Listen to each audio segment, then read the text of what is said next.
Good afternoon, and thank you for joining us. I'm Erica Hernandez. We're doing a special edition of Open Court right before the trial for 3 former SAPD officers is expected to begin around 12:30 this afternoon. Now, this is a case we've been covering very closely now for more than 2 years. Those 3 officers I want to talk a little more about. We're also going to talk about the background of this case, as well as some takeaways of what we've seen so far, some surprises we've seen so far, as well as what we can expect today. Now, again, we are live streaming this trial gavel to gavel. We did want to give you kind of an update of everything that is going on, but let's start with some background. This all started on June 23rd, 2023. Now, Melissa Perez was having what was called a mental health crisis. During that incident, at some point, it got escalated where those 3 now former officers ended up engaging with her outside her door. It was like a patio area that was built out at an apartment complex on the southwest side, where they engaged with her, and it escalated to the point where shots were fired.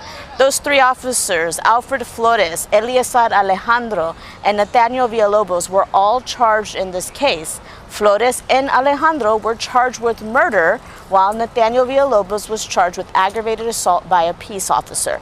The thing about these charges, they are all first-degree felony charges, which means that range of punishment is the same. No matter what if that verdict comes in at guilty, it would be anywhere from 5 to 99 years or life in prison. So these are very serious charges that these officers are facing, and it's almost rare. We haven't seen a case like this and what precedent it could have on the policing community, especially here in Bexar County and in San Antonio. But let's get into more of that background. Back on that June 23rd date, we had Melissa Perez. 911 calls were placed that day because the fire alarm system was consistently going off at her apartment complex. When authorities arrived, they noticed that she had cut the fire alarm system, which means at that point, because of the amount of damage that was caused to that system, it was about more than $2,000 worth of damage. It becomes a criminal mischief charge. I don't know whether at that point it would have been a misdemeanor charge or a felony charge, but because she had committed that crime, police began to engage with her. Again, this was back all in June of 2023. So we get to the point where officers are charged with this case afterwards, and it got national attention. We saw media covering it from all over. Melissa Perez's daughter also appearing on Good Morning America and on ABC News, talking about how this has affected her. Leading up, this case took about more than 2 years to go to trial. A lot of that delay was because last year, we thought this case was going to go to trial last year, but the defense and the state didn't want it to go. They weren't ready yet. So they requested that there be some delays and some resets. That wasn't granted by the judge at the time, which was in the 187th District Court. Then the defense asked that it be moved to another courtroom where their timing could be taken into consideration. There was another hearing to see if that would be moved, and eventually it did get granted, and it was moved to the 379th District Court, which is now being presided by Judge Ron Runhell. Now, we move now to this year. Earlier this year, this case finally goes in front of Judge Runhell. There's some evidentiary issues about getting some files to the defense. Once that's all cleared up, it was probably around July when we finally saw that a trial date was set for this fall. This is a big case. When I say big case, it's because there are up to 8 defense attorneys. Each defendant, so each former officer, gets their own set of attorneys, which causes hours and hours of questioning, potentially. I mean, we are on day 3 and just still on the 3rd witness that's been called up. So this case is definitely going to take a few weeks to go through of all the questioning and testimony that the state is going to provide. Now, those 3 witnesses that were called up so far, the first one is the custodian of records from San Antonio Police Department. This is basically the person that collects all the 911 calls, all the videos of body cam footages, and kind of tracks it, collects it, and puts it a way into a system there at San Antonio Police Department. That person is just called to verify that those 911 calls and that body cam footage are the official footage, and it's authenticated. It's kind of to set, an establishment as they're going through the trial that these are the official 911 calls, these are the official video. That person's called in first. Secondly, we have the San Antonio Fire Department captain, who was one of the first on scene. He came in on the second day actually, and his testimony kind of dragged on. It was because of all that back and forth questioning and cross-examination by the defense. And he kind of sets the tone of what this incident looked like when they first arrived. He described how Melissa Perez came up to them. She was mostly calm, talking a little bit erratically. He can tell that she was having some kind of mental health issues, and even talked to them about being previously maybe misdiagnosed with schizophrenia, but that she was the owner of the building. She saw these wirings and she just decided to cut them. Some of the 911 calls, you could hear from residents that the alarm system is constantly going off. They see her with pliers and that she's acting violently. But when San Antonio Fire Department does arrive, there was no sort of altercation between them and her. She seems very calm. And then things start to escalate a little bit. And that is when the first officers arrived on the scene. And that is the third witness that is on the stand right now. And that is Officer Jesus Roas. He was one of the first officers on the scene. And we start seeing his body cam footage of his interactions with Perez. You see, kind of fire department standing off to the side, and he is there talking to her as well. She starts to get a little agitated. He starts asking questions about her mental health, and she feels, according to her answers, that was disrespectful. She asks if she's under arrest. He tells her no, but then he asks her to walk to his car with her to ask her more questions, and that is when she kind of runs off. She runs off to go back into her apartment, but police weren't done questioning her at this time. We kind of see them go to her door, they knock, they try to engage and talk to her. She tells them through the door, no, I am not opening the door. You do not have a warrant. You're not allowed in my home. This all begins to start escalating and de-escalating, actually. They stop talking to her at some point and actually are about to leave when a maintenance person from the apartment complex comes out to them and starts talking to them about the damage done to that alarm system. That is when they look at it closely and they realize it is that more than $2,000 in damage, and that they decided at that point, okay, somebody's got to pay for this. She has to be charged for this. So they'll go back to her door to start engaging with her again. This all leads up to those moments where eventually that body cam footage shows Roas' kind of point of view, vantage point. He's kind of off to the side of the patio and seeing from his vantage point that shooting actually take place. It's still from a distance, so we don't get that kind of close-up view. I think we're all waiting to see that. Body cam footage has yet to be admitted yet. It's something I expect to come. Because that's probably their key piece of evidence, was this body cam footage from those officers that were there that day. Now, once we get into the apartment complex, into her apartment, after those shots are fired, we kind of learned that there's another person in that apartment with her. It is a gentleman a homeless man who she had been allowing to live there, and almost just as a place for him to get off the streets as he was trying to ail from his own illnesses and health issues. He doesn't know much about her, only that she allowed him to stay out there. We, at the time this happened, back in 2023, had no idea there was another person in that room or in that apartment with her. So that's, another key kind of information that I think the defense is trying to establish, that she was not only a danger to herself, she was a danger to others, as that man was inside as well. So a lot going on. There's still new things we're learning as this trial is evolving, and questions are being asked that we didn't know about more than 2 years ago when this incident happened. So we're all kind of seeing this for the first time with you as you are watching this live stream of this trial. It has been ongoing now for today is the third day, and we are still just on that third witness. Now I want to talk about some of the biggest surprises so far. Well, let's go back to the takeaways. Actually, we talked a little bit about Melissa's demeanor and how she started out pretty calm and then eventually would get erratic when police start questioning her more. Obviously it escalates to what we know happens at the end, and this is almost 2 hours of police engaging with her from the time Roas got there to the time she is shot and killed. Now, we saw that first body cam footage from that first officer yesterday.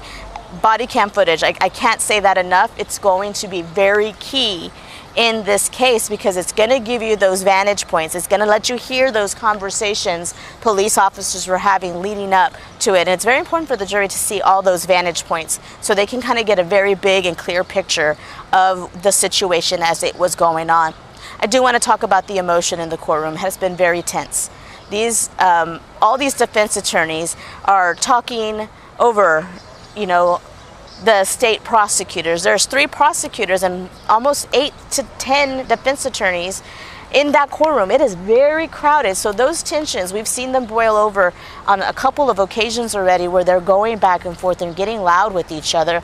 Judge Rangel has been able to, calm them down at times, try to get them to not talk over each other because there is a court reporter who has to keep kind of everything in check and write everything down how it's said. When they start talking over each other and getting loud, it gets a little chaotic there.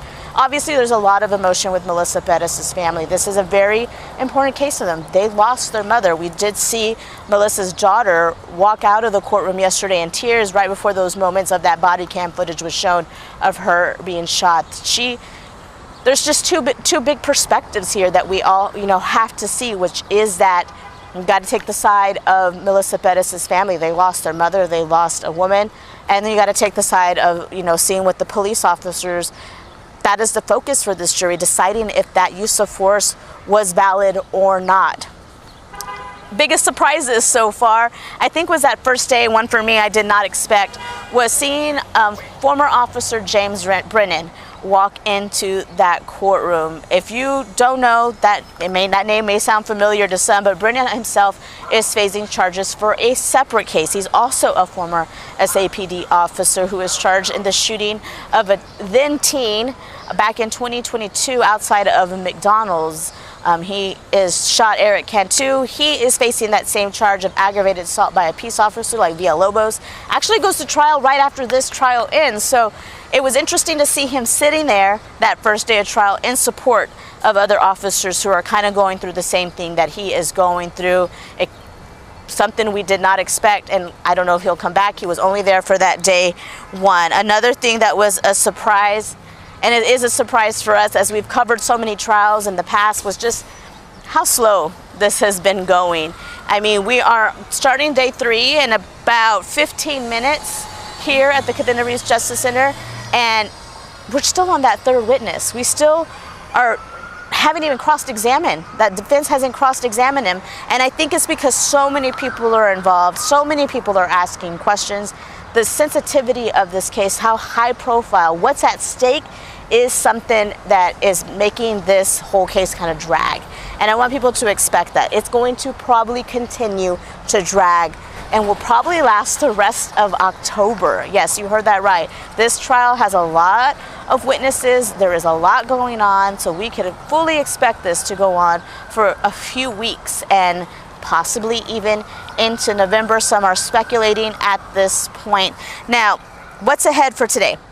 Well, we have Officer Roas still on the stand. The state yesterday did not finish with their questioning of him, but as soon as they done, which I fully expect them to do, you're going to start hearing cross-examination. Now, Officer Roas kind of sets the tone of what this call looked like, as he was the first responding officer on the scene. So I expect that the defense will come in here guns a-blazing and expecting him to answer to how he set the tone for this call. They're going to ask him questions about why he wasn't more involved in engaging with Perez and why the other officers may have gotten involved.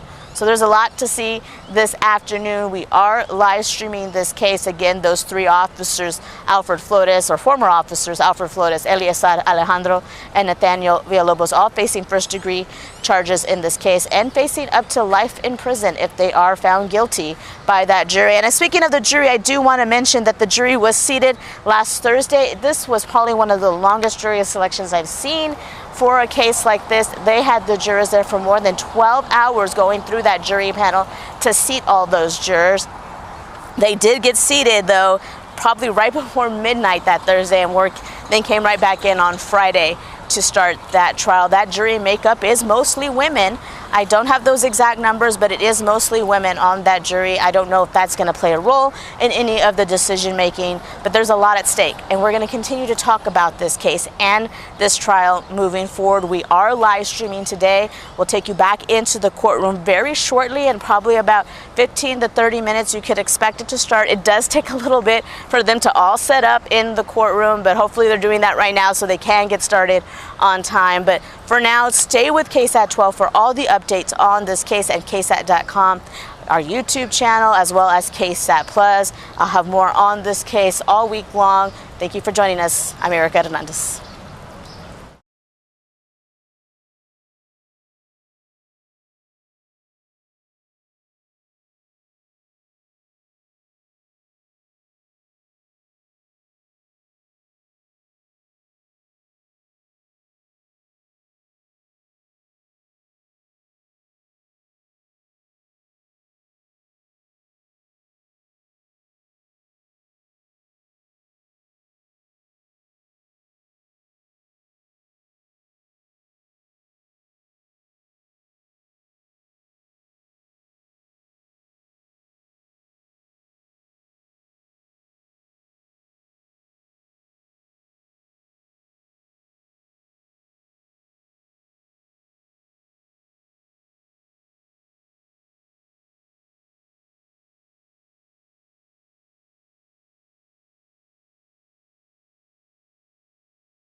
You're off and on.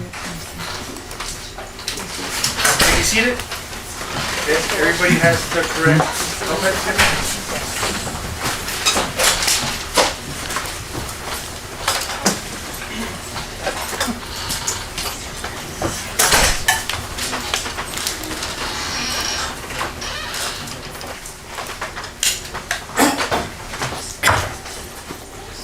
Same one. Same one. That's the old one. If you can give us just a second, members of the jury. Did you close out and log back in yet, or not? I did, yeah.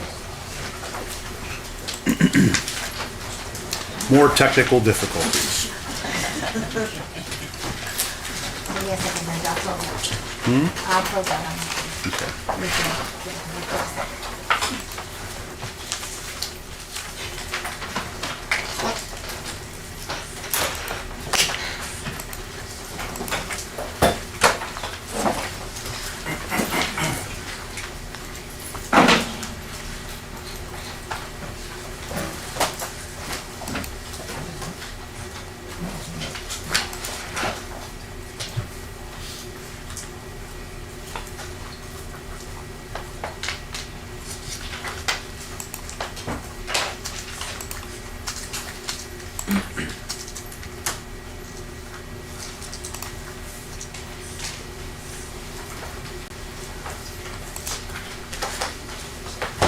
Yeah, I remain at 379 afternoon session.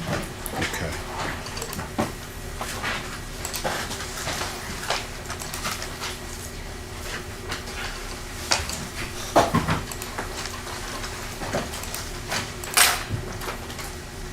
All right, good work. All right, welcome back, members of the jury. Hope you've had a pleasant day so far. As I mentioned to you before, all the instructions that I give you are going to last till the conclusion of the trial. We did receive a note from one of you. I did share it to all the attorneys on both sides. We reviewed that. Now, it's important that you remember the instructions that I gave you. All the evidence that you get in this case can only come from within the four walls of this courtroom. That'll come in the form to you either through witnesses from the witness stand or other items that may come before you for you to consider. You and only you will judge the credibility of each and every piece of evidence that comes before you. You take all that evidence, you determine the weight you give every particular piece of evidence. You take the law that I give you, you attach those two together at the conclusion of the evidentiary portion of this trial, and then you will render a verdict. Now, that's something that you wait to make determinations until you get all of the evidence and you get all the law before you. Until that time, the instructions that I gave you will continue. Do not discuss this case with each other as it relates to the evidence in any way. The first time you discuss it with anybody is when you're deliberating after I've given you those instructions to deliberate.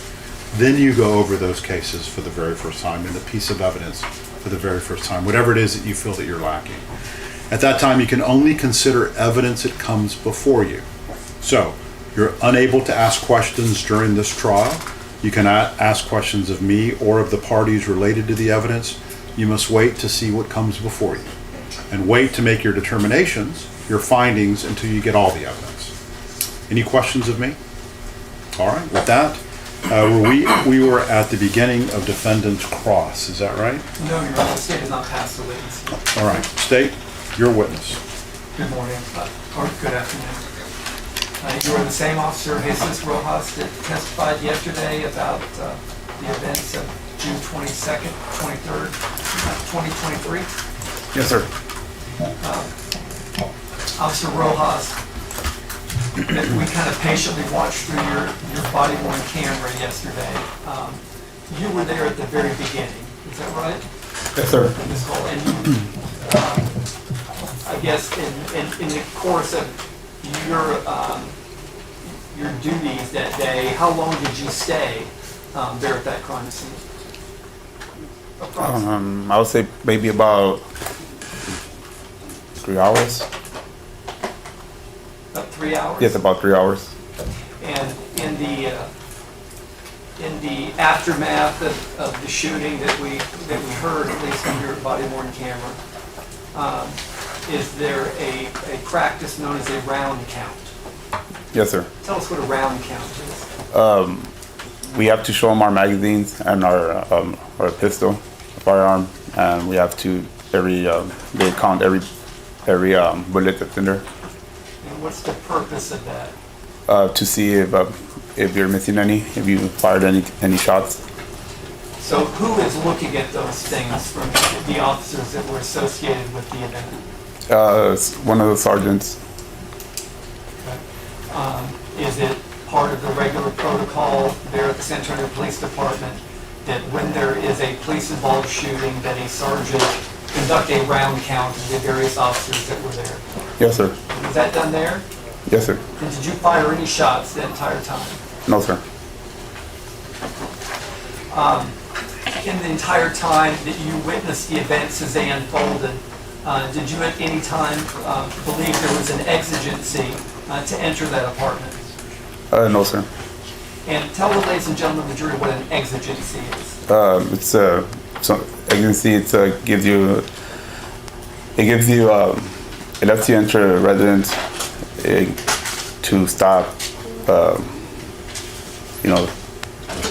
It lets you enter a residency without a warrant to stop a serious bodily injury or possible death. So what kind of things in your training and experience warranted an exigent circumstance? If somebody's in there in danger, Someone's about to get hurt. yes, somebody's about to get hurt. How about if evidence is being tampered with or destroyed? Yes, that also it lets you. How about if the offender is about to escape? I'm gonna check the meeting. Overruled. Can you repeat that?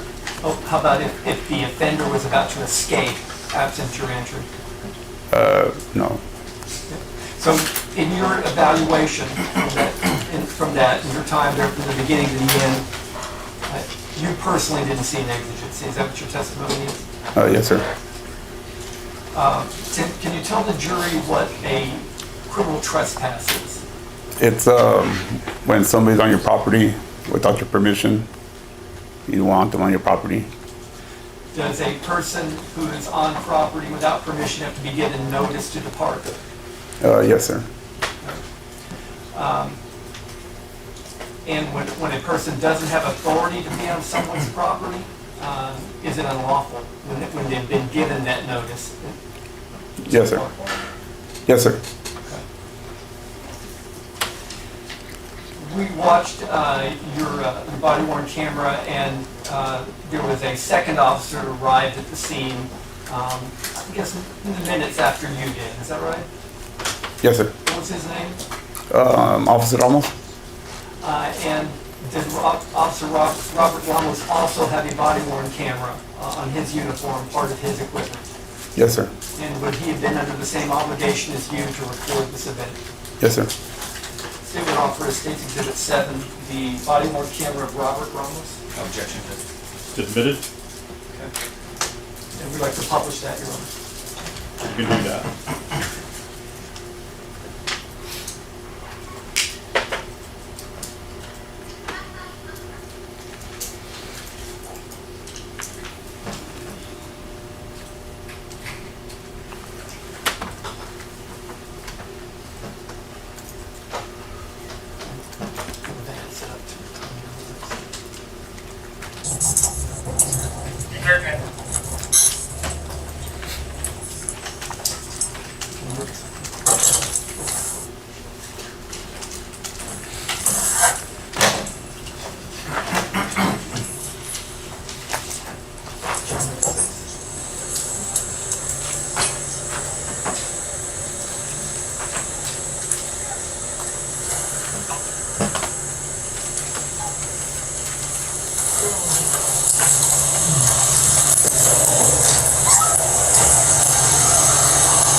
Hey, get over here.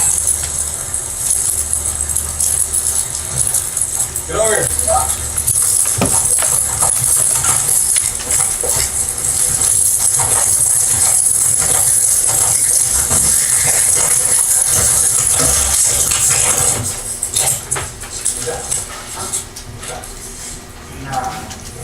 Hey, listen.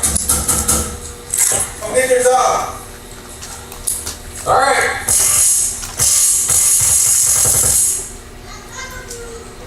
Get him.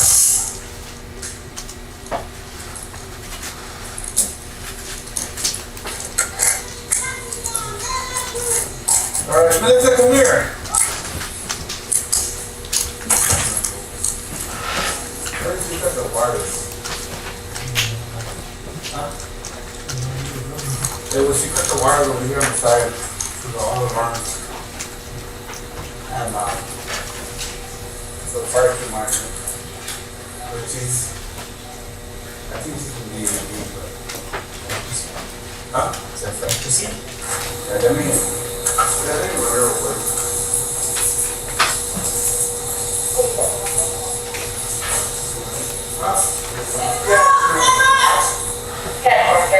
Alright. Your dogs can go to the shelter, alright? You're what? What?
The state has represented to the jury that they wanted to play Ramos' video in its entirety.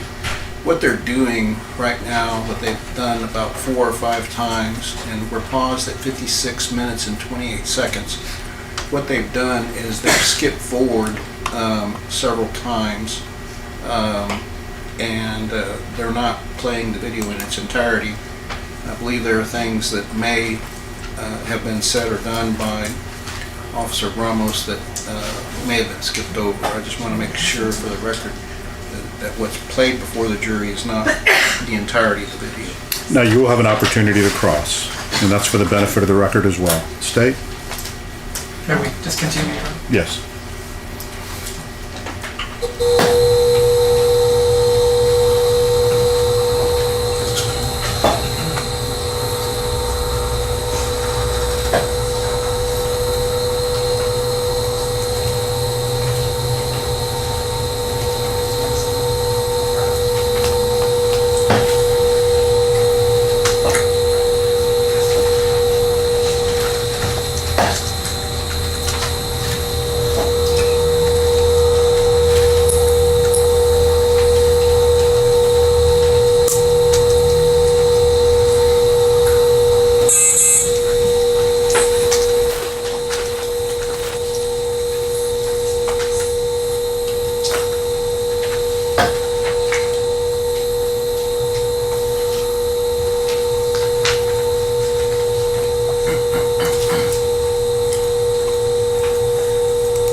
Housekeeping?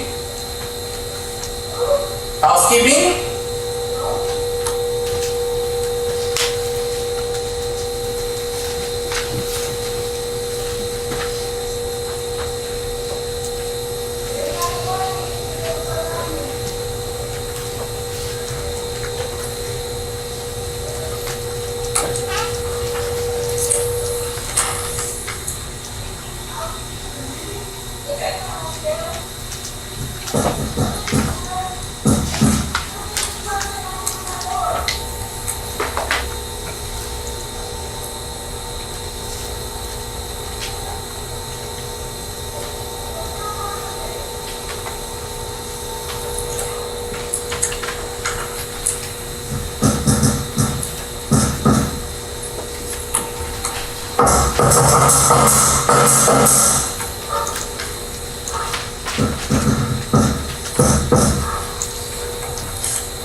Roas, are you familiar with a term called de-escalation?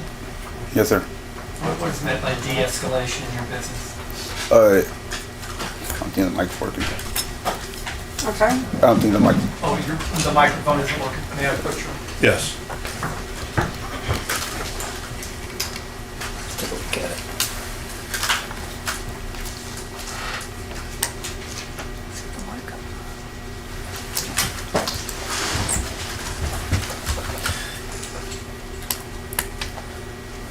Let me give you another one.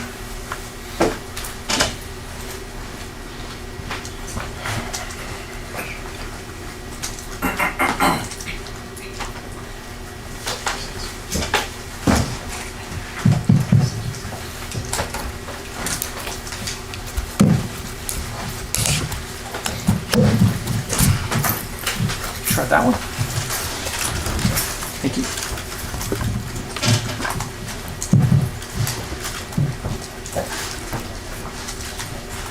What is meant by the term de-escalation in your business? So it's a form.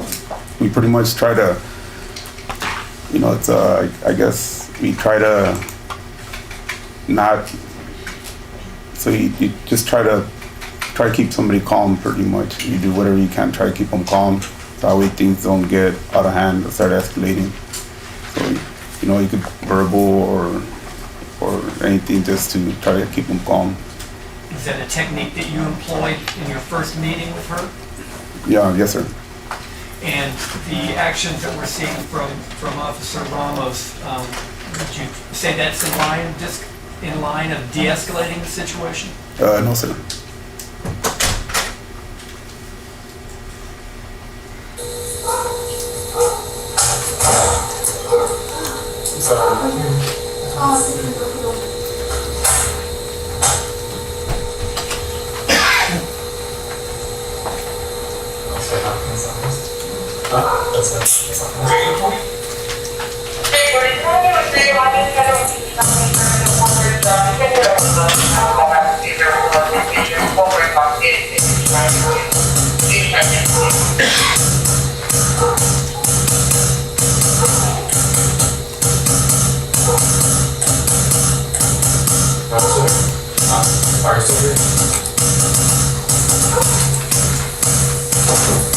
Melissa!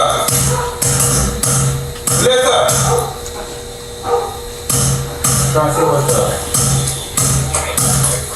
I was trying to look over what it was. Huh? You didn't miss the final?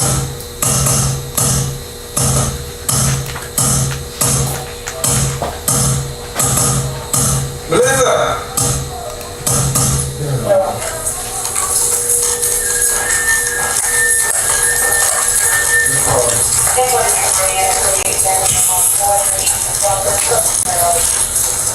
Again? Wait, is this one hers?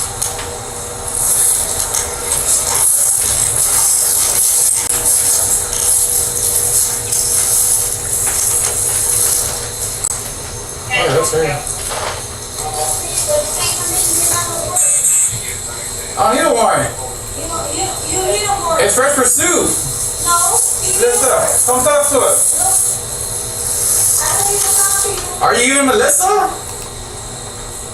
Are you a gang member? You think I'm a gang member? You look like a gang member. Whatever, bro. Whatever. You don't got no jurisdiction. You ain't got no warrant, so leave me alone. This is a PE, ma'am. You're harassing me. Melissa, come talk to the boy. What happened? I'm done. Are you? Yes, I'm done. Come talk to the boy. What I'm happened? not gonna get arrested for false information. Falsification But for the what? whole world is watching. Okay, so who exactly are we talking to? Is your name Melissa? Did I stutter? Everybody knows my name. I don't know your name. Everybody knows my name. What's your in name? Monroe County. You live in Bear County. I live in San Antonio. Melissa, come talk to me over here. I'm not coming out. You ain't got no warrant. You can't come in for me.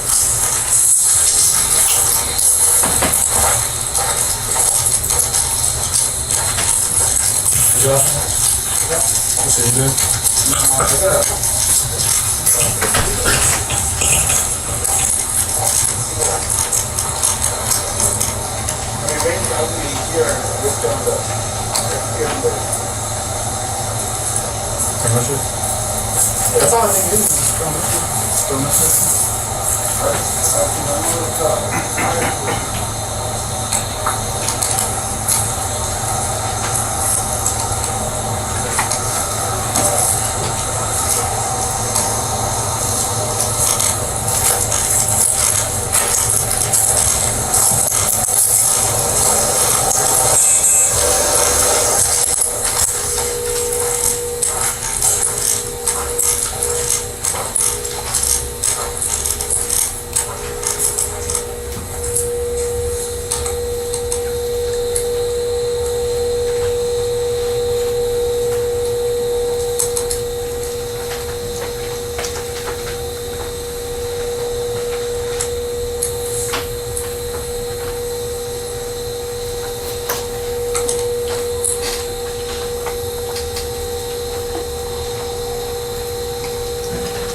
Saw you got up here to go. When I think. I don't know, we went over there. Oh, you ran over here. I'm just like, am I detained right now? I'm like, yes, you are. No, man. Check it out my phone. Yeah, because you have to mind her. No, just come over here. I'm talking to him over here. And that's why I took her over there. And then, I guess. I tried kicking down the stairs one time. It's hard. Yeah. Yeah, it's a misdemeanor. I mean, anything you guys hear. And if it's a felony, they don't want to, they're not going to be able to kick down the door and get her out.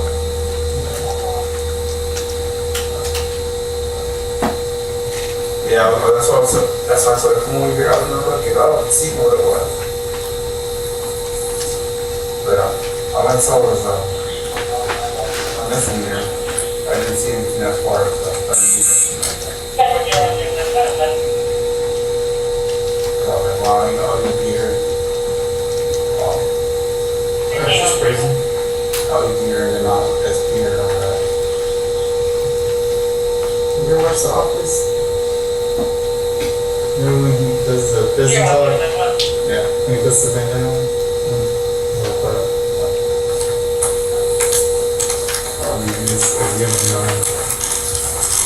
No one's had a great all day. It's been like this since we signed on.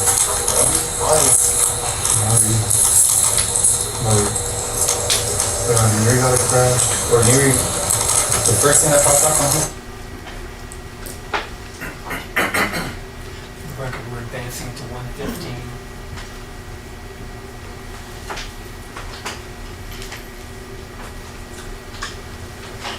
And I know they completed their case the way they wish, Your Honor, but I want the record to note that they stopped playing at 107.47 and they've skipped to 115.29. On Friday. I know for us, once we all leave, sometimes it's busy, but a lot of times it's just steady.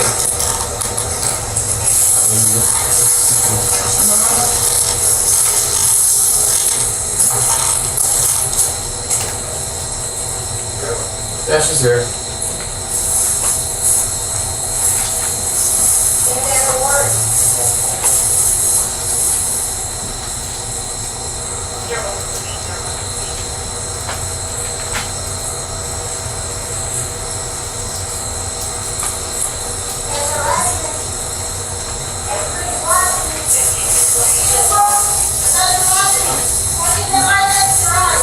Ours is going to be a false complex, not theirs.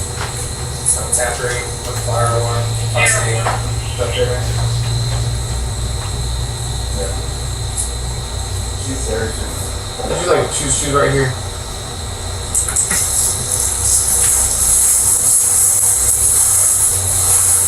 There you go. No, I don't know you. You said you know me? No. I said, what's your name? You already know. No, I don't know your name. You already asked me that a couple of minutes ago. No, he asked you your name. Weren't you paying attention? I wasn't here. I'm trying to figure out what's your name. Everybody's watching. Ma'am, I don't know your name.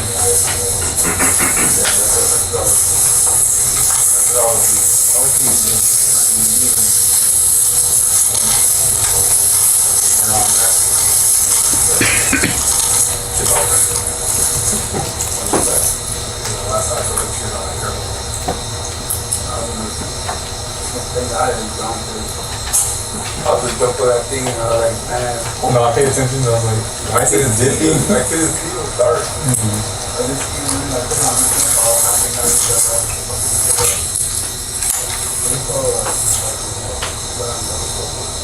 more like this. But she comes out with her up.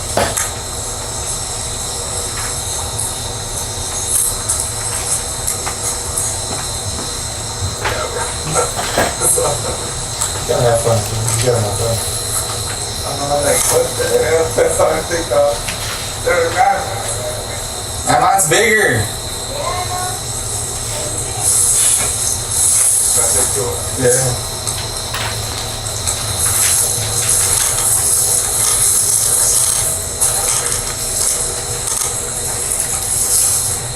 Take this ass up.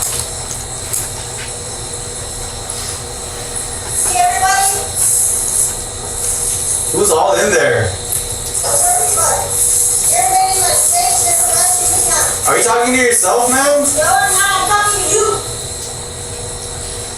But there's no one inside that apartment. There's another person. So you look at yourself and make yourself look stupid. Prove it. I don't want to Show me. You're harassing me now.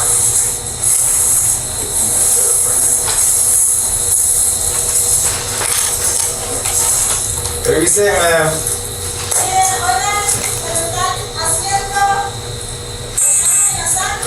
Do you hear voices in your head, man? Are the voices talking to you?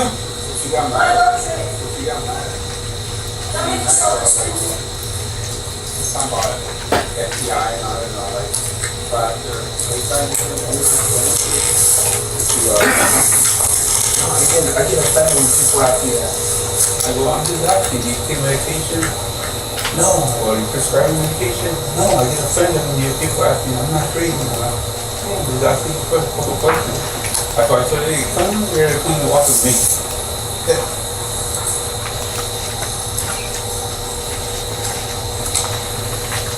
That white Chrysler like driving all fast through me.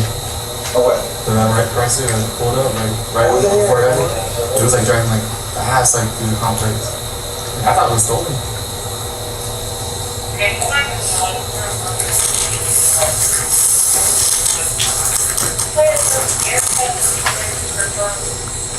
Man, are you diagnosed with any mental illness?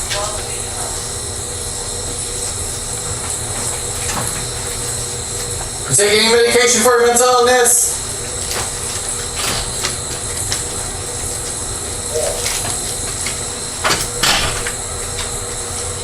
Are you schizophrenic? Bipolar?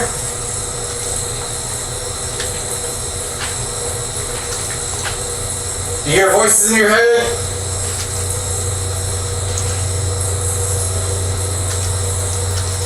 You want to kill yourself? You want to kill anyone else?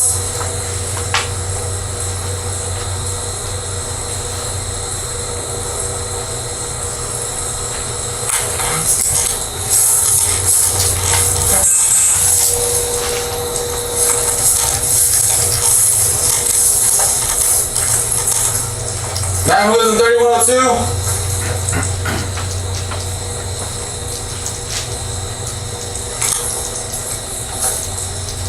Do you suffer from any known mental illness, ma'am?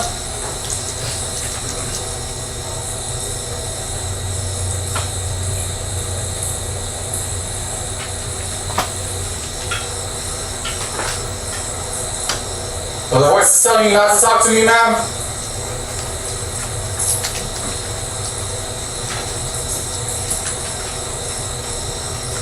Do you need your medication? Have you taken any?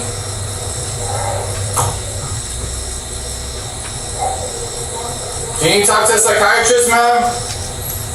Or mental health professional?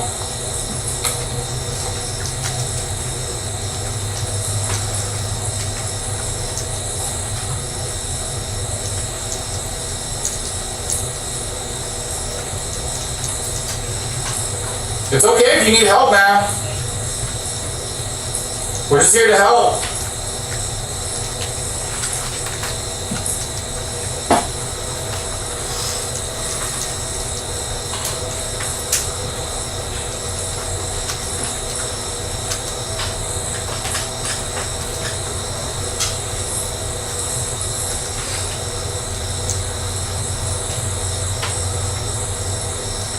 Do you see things that are not there?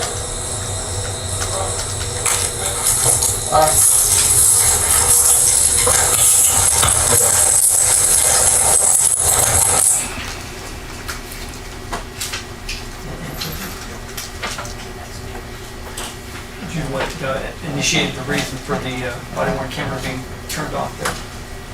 Excuse me? Do you know why the body-worn camera would have been turned off there?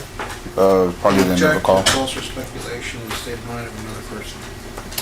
All right, so the question was asking him if he knew, so I'll overrule.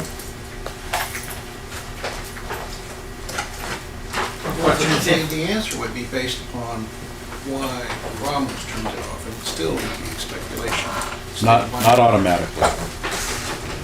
Depends what the answer is. It's overruled.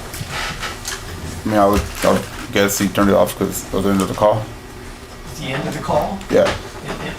So the witness said he guessed, so he doesn't have personal knowledge. All right. When you're watching your body-worn camera yesterday, okay? Was it turned off about that same time? It's about the same time. Okay. And what was the reason why you turned off your body-worn camera? It was the end of the call. Okay, and why was it the end of the call? I believe Officer Salinas went and told me he was gonna just write up the criminal mischief report and list her as a suspect. Write it up as a report, move on. Yes, sir. Yes, sir. And was it your expectation then that you were terminating this call from yourself here? Yes, sir. Go to the next one.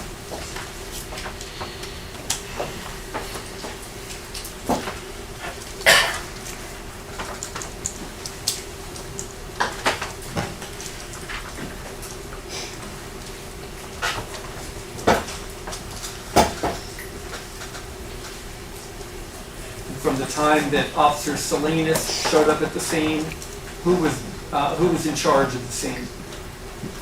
Officer Salinas. Okay, and who was Sergeant Salinas' supervisor? Excuse me. Don't go way back. Don't go way back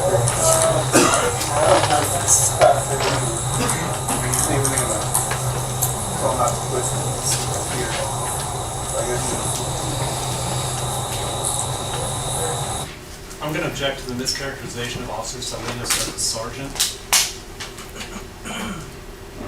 When I said that, do you know who Officer Salinas' supervisor was here at the scene? Sergeant Flores. Sergeant Flores? Yes, sir. The man you identified yesterday? Yes, sir.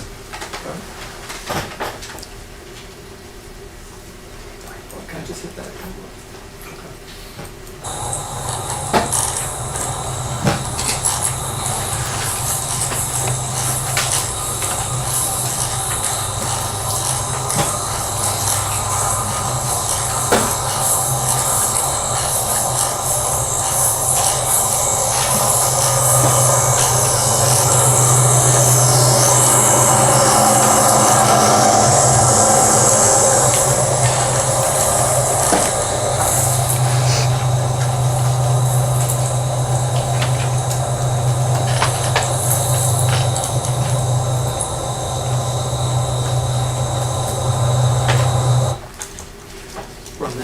That you turned off your body-worn camera and the time Officer Ramos turned off his body-worn camera before you turned him on.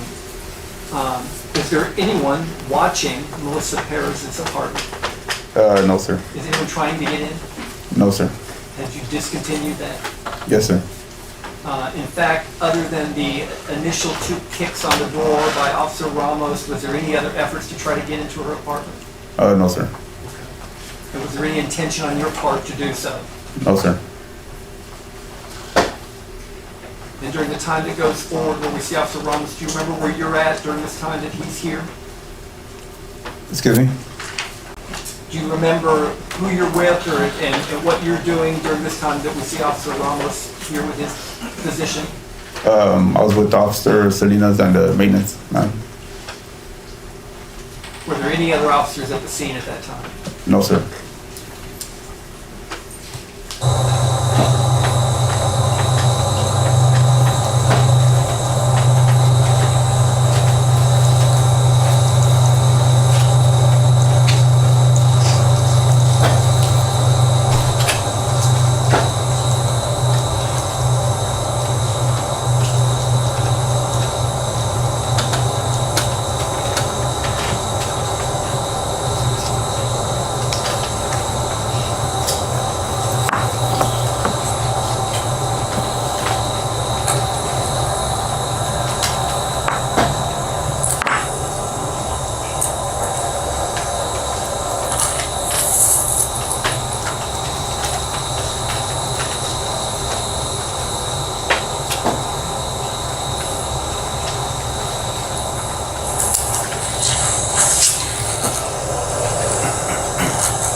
Judge, I'm going to ask that they disable the pop-up that's been popping up on the screen, the news feed.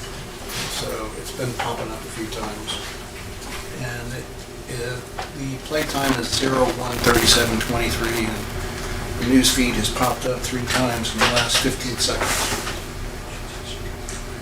Are you capable of doing that on this video? First of all, this is already admitted into evidence. So is this on the video? No. Hold on a second.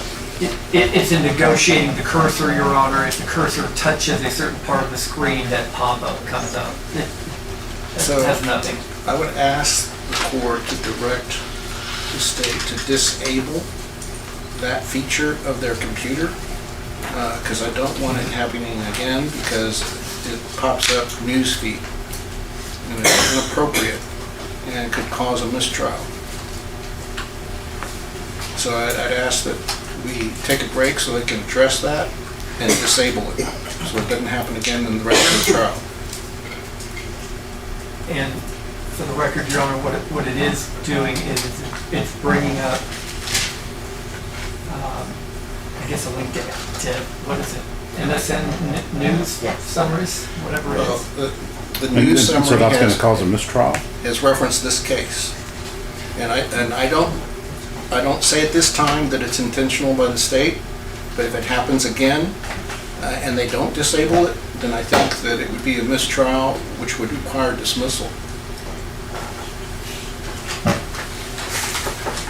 You're able to avoid that. We'll absolutely do our best. I would have no clue how to disable that on a computer. State, do you know how to disable that on a computer? I would ask that they confer with IT to find out how to do that, because if it happens again, I don't want to have to move for a mistrial, but I think we'd be required to. If it happens again, I'm certain that the state will not do it purposefully. I'm sure that they'll avoid that. We'll do it on the next break. Your Honor, to do our best, not to, we'll just let it run without cutting it, without trying to advance it and save the jury time. Okay. We'll save the jury time. I'd like him to advance it. I mean, so we can save the jury time. If it's just going to be sitting there, I mean, this is going to turn into an 8-week trial if we don't watch it. We have 15 officers here and a lot of body cams. So I'm just trying to be mindful of what you told the jury and what we told each other for scheduling. So I don't mind, David, if you can move it along. Despite that risk? Well, we'll confer after.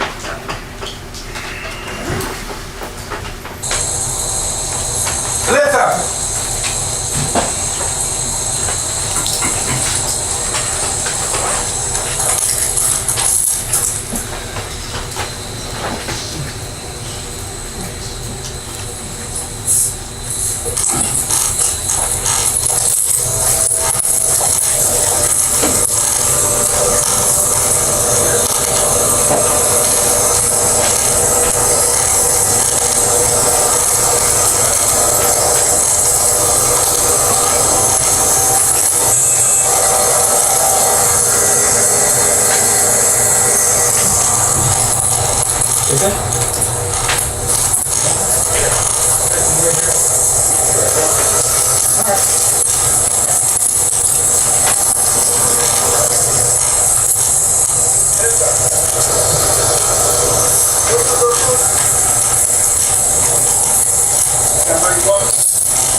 We're gonna keep the door down.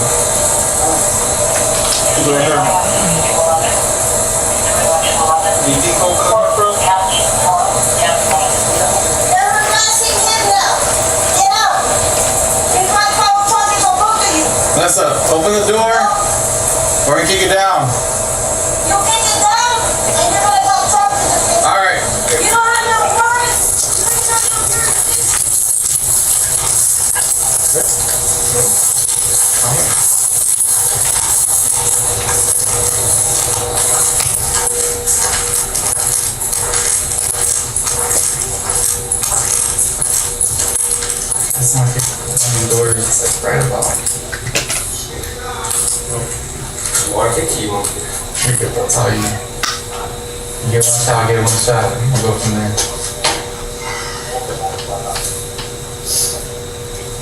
No stressors?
Come open the door!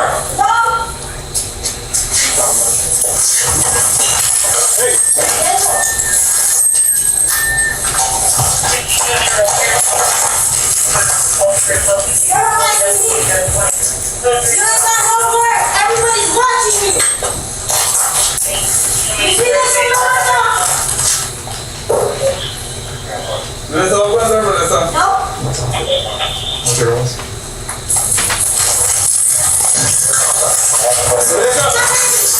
When I get you, Melissa. You're harassing me. Just be advised to do it. You're harassing me in my apartment. You're gonna get tased! I don't give a fuck. Take me. 340, so just give me the glass.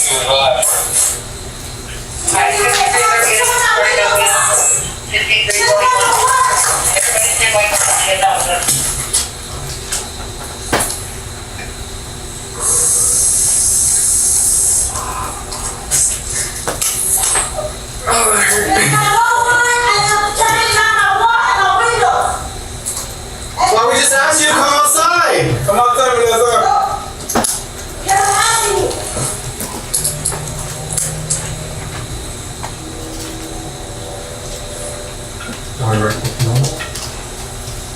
Push. Because I hammer.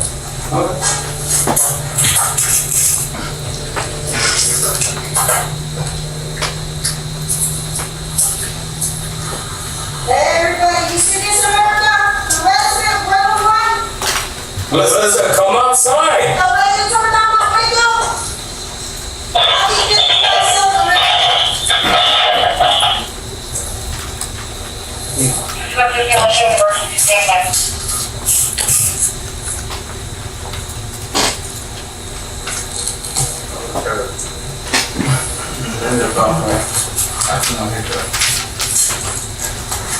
Melissa, come outside and talk to us, Melissa. You're already disrespecting me and my apartment and my property. And you want me to come and talk to you? Yes. No.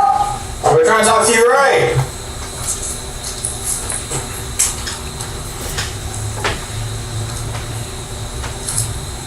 Yeah, I'm getting it. Oh, sorry. You're harassing me in my apartment. I'm not sure about it. Every time I work. Where's the work? Tomorrow. You see this, America?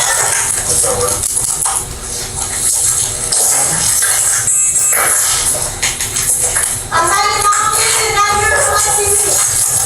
And Mr. Santos. So you're harassing an elderly?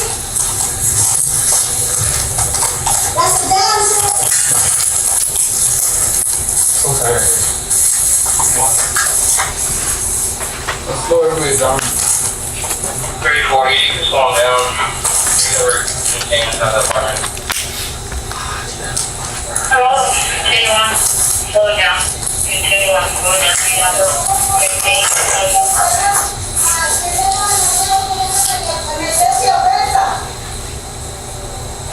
No estoy haciendo nada.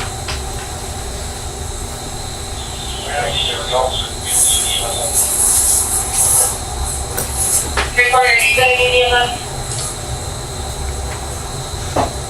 384 negative. But we can start somebody's process.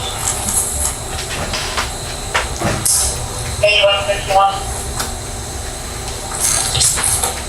Yeah, that in the morning. Let's go that in the morning. Like, I gotta wait. 300 you said? Back in the middle of that. How can you? Door. 340. That's a good part of the war, okay? 340, okay. No, careful. Slow down, slow down. 1723 on the top. 1323, somebody from Fred.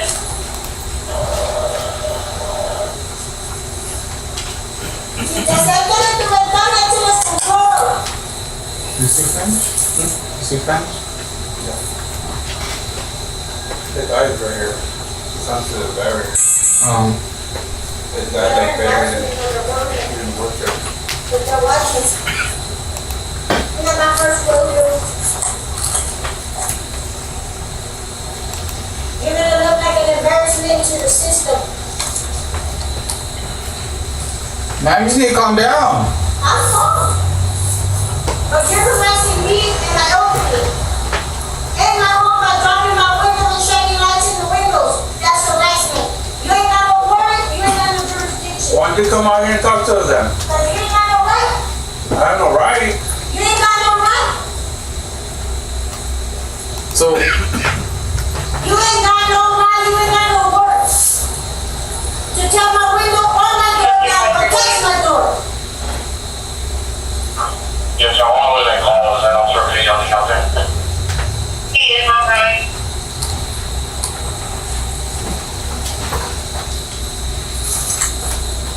Come out here and talk to us, Melissa. Okay, continue on. Slow down.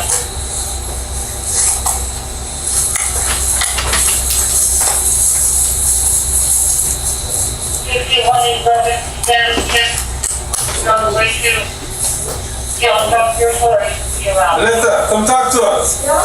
one of them are open. Okay, copy.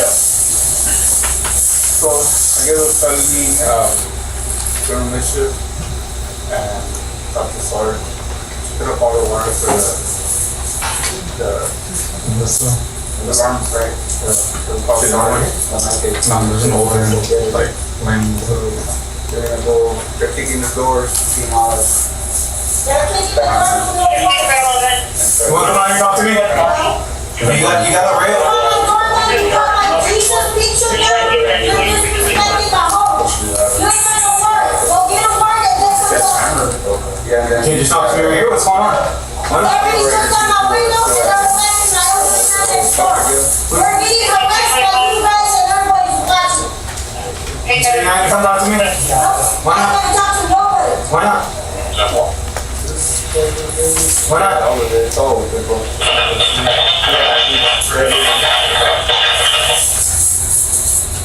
You want to talk to me?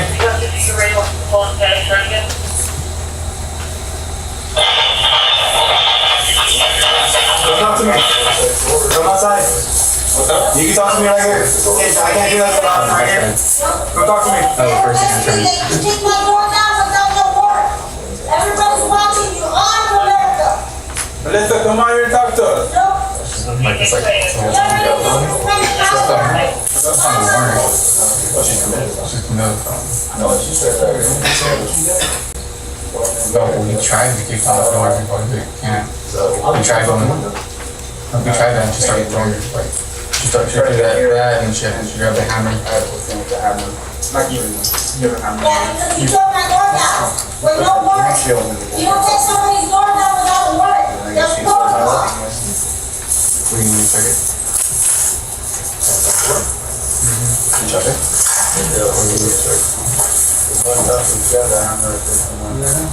Yeah, you're harassing me and my apartment. Look at all of you guys, you look ridiculous.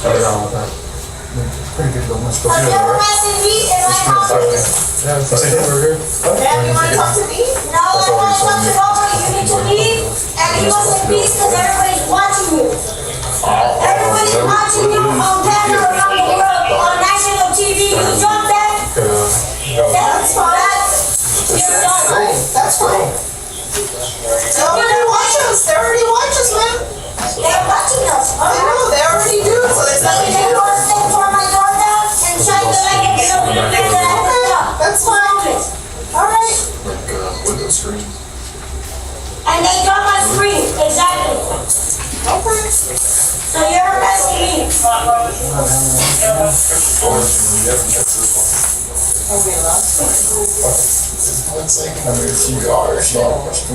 I'm Sergeant Flores, Arizona Police. Are you gonna make things more difficult, or are you just? No, I didn't make it difficult. Do you have a word, Sergeant Flores? Do you have a word? I'm asking you, are you gonna come out for us, or Do you have a word? I'm not here to negotiate. No, do you have a word? No, we don't. It was Okay, so you can't come in. You assaulted one of my officers? No, I didn't. They assaulted me. So I'm gonna ask you one last time. They assaulted Are you gonna me. make things more complicated? They assaulted me. Okay, that's why you What are you doing?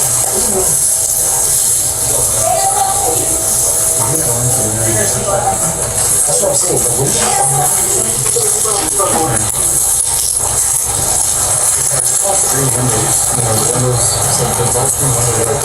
Yeah.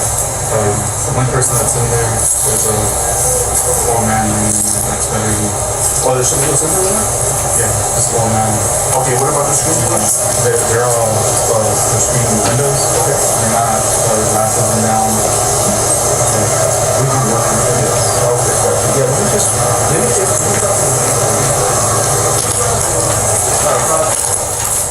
Miss you. Miss you, Barcelona.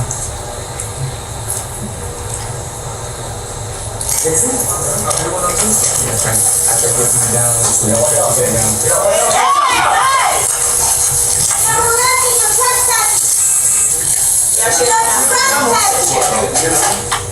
You're trespassing. Just get back. You're trespassing. You ain't got a warrant. You ain't got no warrant. Hold what you got, Maria. Villalobos, are you able to jump back? I don't give a fuck. You ain't got a warrant. No, because we can't be here. Back up a little bit, alright? Come on, bring up the Venus guy really quick before we work on grabbing it, alright? Who's got the shield? Jump down. Now. Jesus, guys.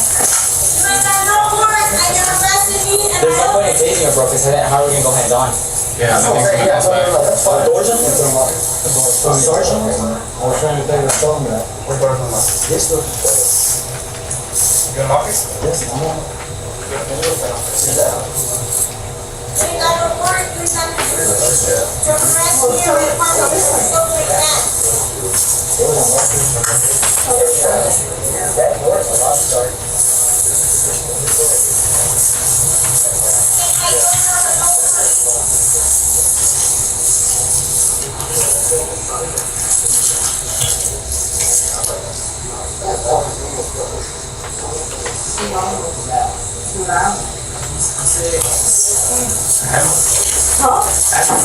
You know what? You're very wrong. What you're doing, you're very embarrassing.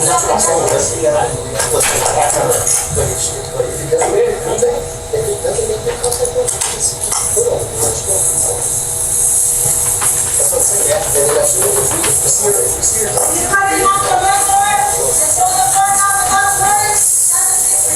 Yeah, he threw something at one of our officers. After he Yeah, that makes sense. without warrant. Let the flag clarify yourself. You don't have to knock somebody's door You should do down that for yourself, without honey. warrant. You ain't got no warrant to knock my door down. Or my fence, my gate, my window. There's one in there, right? Some guys in there? The guy's bedroom. Oh. You ain't got a warrant. Where's the shotgun? You know what shotgun? Shotgun. People. You ever asked her? He's gone. Sorry, he's good. Who's the door right here?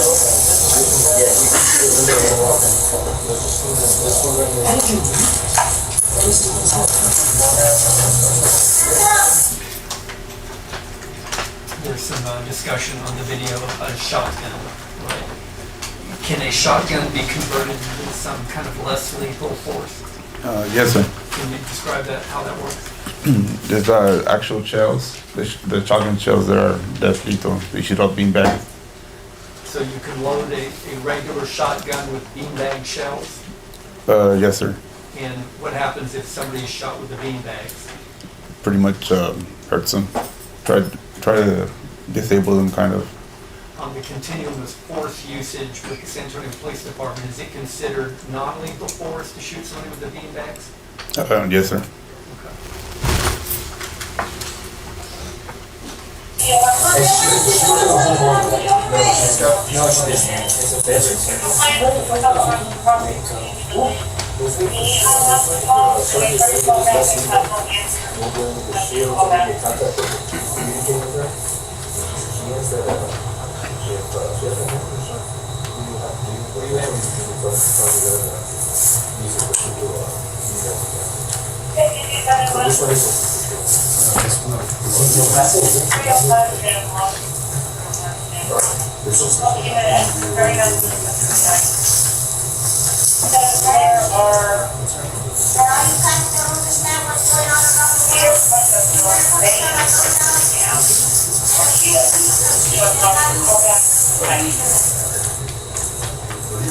God bless you.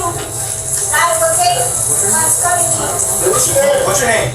You already know my name. I wasn't here, so what's your name? My name is Melissa Perez. My name is the one who's been harassed for all across America. Miss Mendes, you don't want to come on talk to me? Because I'm only going to say that I know the way it works. So, you know that you're here. What? No. They told my door down without the work. They told my window down without the Why don't work. you tell me why I'm here for right now? Can you tell me why? Because they're tearing my door down and they're making accusations that already. Okay, but what if you come here in the first place? So why did they tear my door down in the first place? That's what I'm asking. Why are we here in the first place? Why did officers come to this location in the first place? No. They tore the door down once they were already here. Okay, I'm asking what happened before that made them come here. I was talking to the fire department. Okay.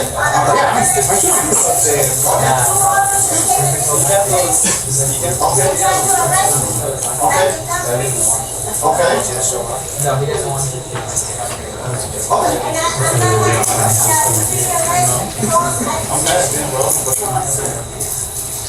I know. So let me talk to you about this, okay? No matter what happened, okay? Whether it's whatever happened, okay? Now, listen. Listen, okay? It doesn't negate the fact. It doesn't negate the fact. Okay. Listen to me what I'm telling you. I heard what you had to say. I'm being harassed by every man that I picked up from the streets. Okay? So if you're getting harassed, why don't you take that from No, the I'm being harassed by police. So they take my door and knock my pieces out of Jesus. And you think that's right? You think that's respect? They got a warrant to tear my door down. Warrant, not window. Officer Roas, kind of at this point in time, do you have, based on your training and experience, enough information to persuade a judge through an affidavit to get a warrant for her? And that calls for, beyond the scope of his knowledge, he says he doesn't have the expertise, that he doesn't do that, patrolmen don't do that, detectives do that.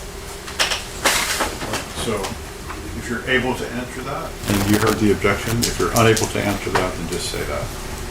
Yeah, I don't know. You don't know if you have enough information to get a warrant? No. You had mentioned in your testimony earlier that you have a mental health unit, Yes, sir. and at that time there was a mental health unit. No, sir. like in the daytime? The daytime. Correct me if I'm wrong, that's what I understood from your testimony yesterday. Yes, it's during the day. During the day. During the day, there's a crisis unit? I'm not sure exactly what hours they work, but they weren't working on dog watch hours. Okay, so this is dog watch hours here. Yes, sir. And if a warrant had been issued for her and the crisis team was available to assist, could it have been done that way? Excuse me? Could it have been done, the execution of a warrant at a time when the mental health crisis people were available? If they went, if they issued one for emergency detention, I mean. Coming back at another time? Yes, sir. Right.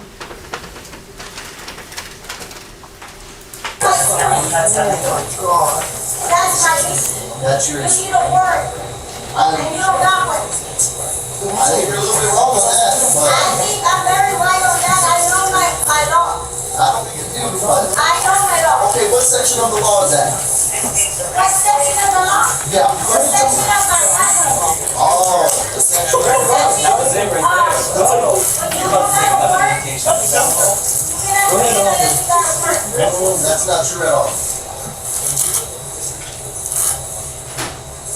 Okay? So I'm asking you to come out and talk with us peacefully, okay? Okay. I don't need to talk to someone who's tearing my door down and harassing me.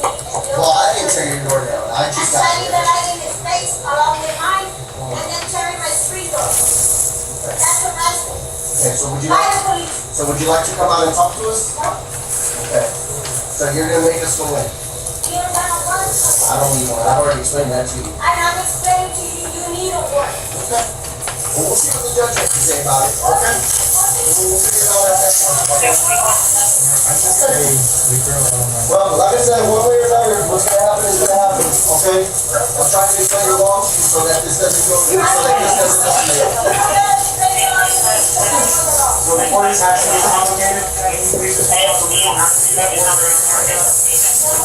Why not? So if it's gonna happen regardless. What's gonna happen? What's gonna happen? Tell us what's gonna happen. This isn't false. Do something you need to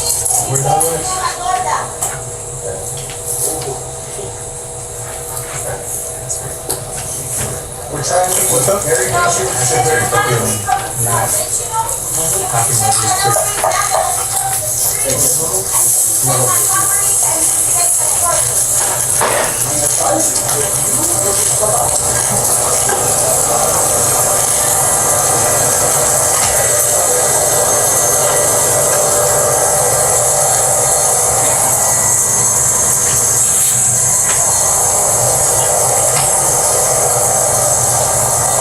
Yeah. Are we ready to go? Do you want me to draw it back or just go in? I have no idea.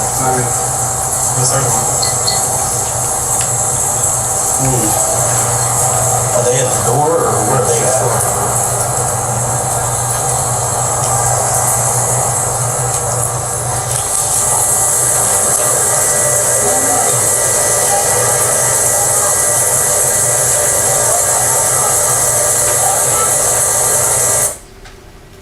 From the view that we see here on the camera, where is Officer Ramos standing? The extra bedroom. Okay, is this the bedroom where the old man is, or is this another bedroom? It's another bedroom. From this viewpoint, from that bedroom, you looked into that bedroom, did you? Yes, sir. Was anybody in there? No, sir. What was in that room? It was just a bed and furniture. I'm not sure exactly what was in there, but But the room where the old man was, is he the next window? yes, sir. Okay, are there any officers stationed there looking after him? No, sir.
There's a guy in the bed over there. Hey, Flores, hey, give us some medical stuff. There's a rest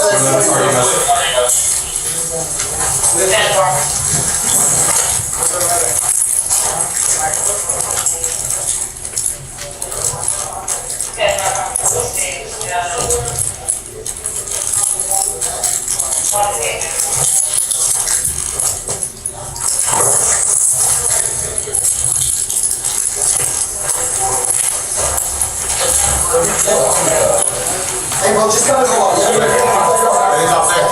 Cut it off.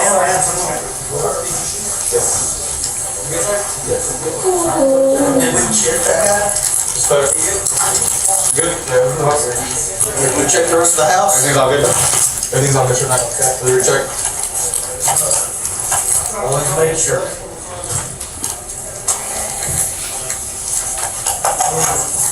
Right, I got one right here. Something like that. Hey, Vic, get those scissors.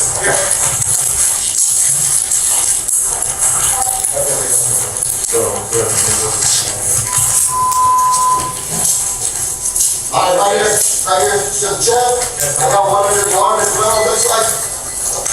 Yeah, she's feeling from the intro, okay.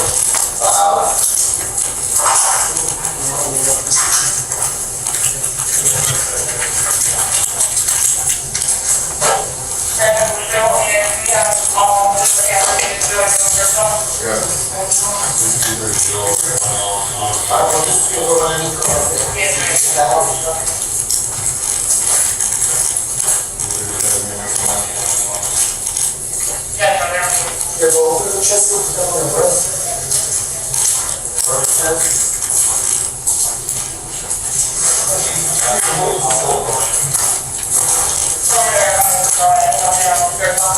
Yeah. Hey, Sarge. Hey, Sarge, right outside. Here, go. This is it now.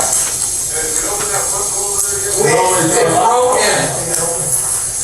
However, bro, this got water. That's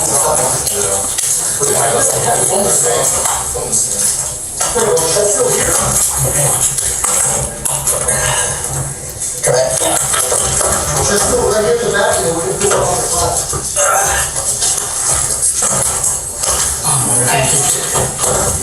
They broke it when they kicked it. I guess that's what they were kicking.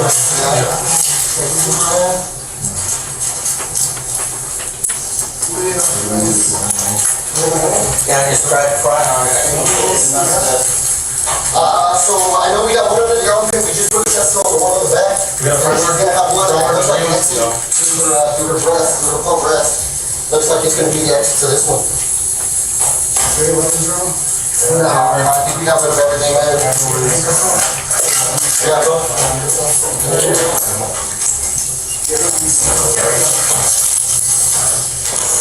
Doors open.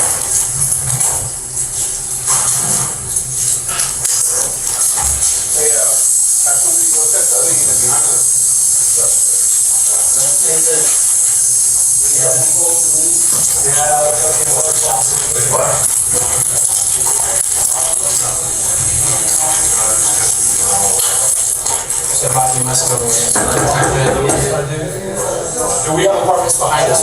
Is there anything else back there? I think so. I'm not entirely sure. Sarasota Police Department.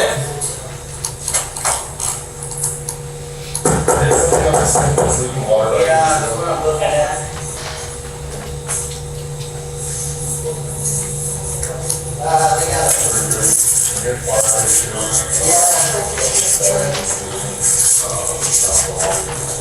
Here's the water line.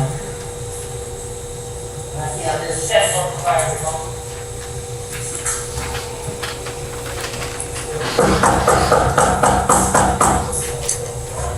San Antonio Police Department, we're just making sure you're okay. I'm sorry? Are you okay? Yeah, we're okay. Is there anyone else who all lives in here? I'm sorry? How many people live here? 5, 6 people. Okay, we need to make sure everyone's okay. Yes. Yes.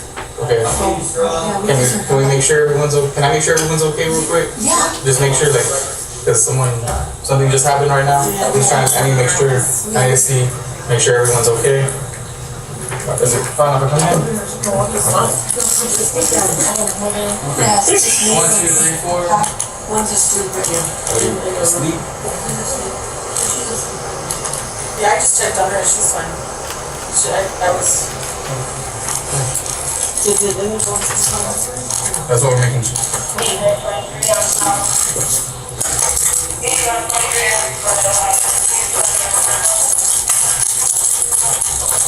Everyone at first time.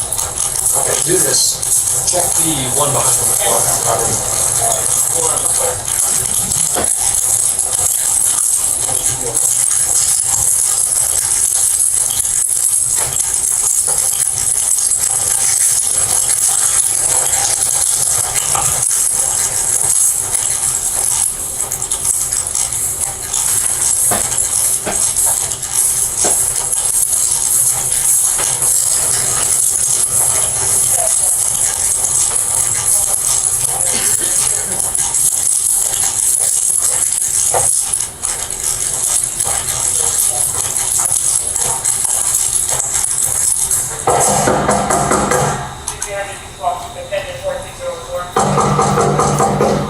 San Antonio Police Department!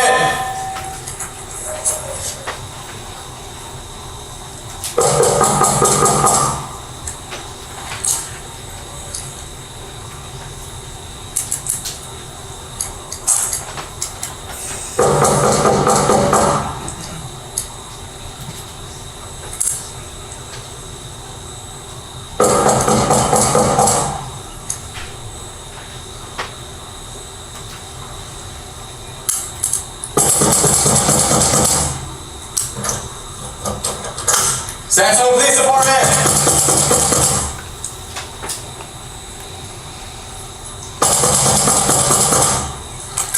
Mr. Manis.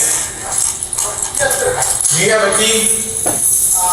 For the older apartment, but not for this one. Which one is this one? I can go one and get it. This one's the one right directly behind. This is 3104.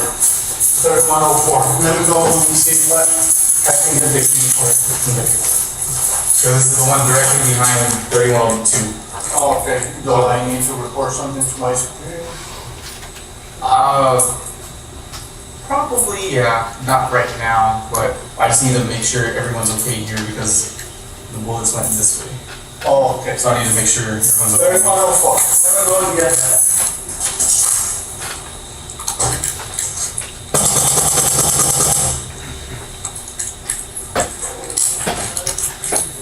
SAPD!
San Antonio Police Department!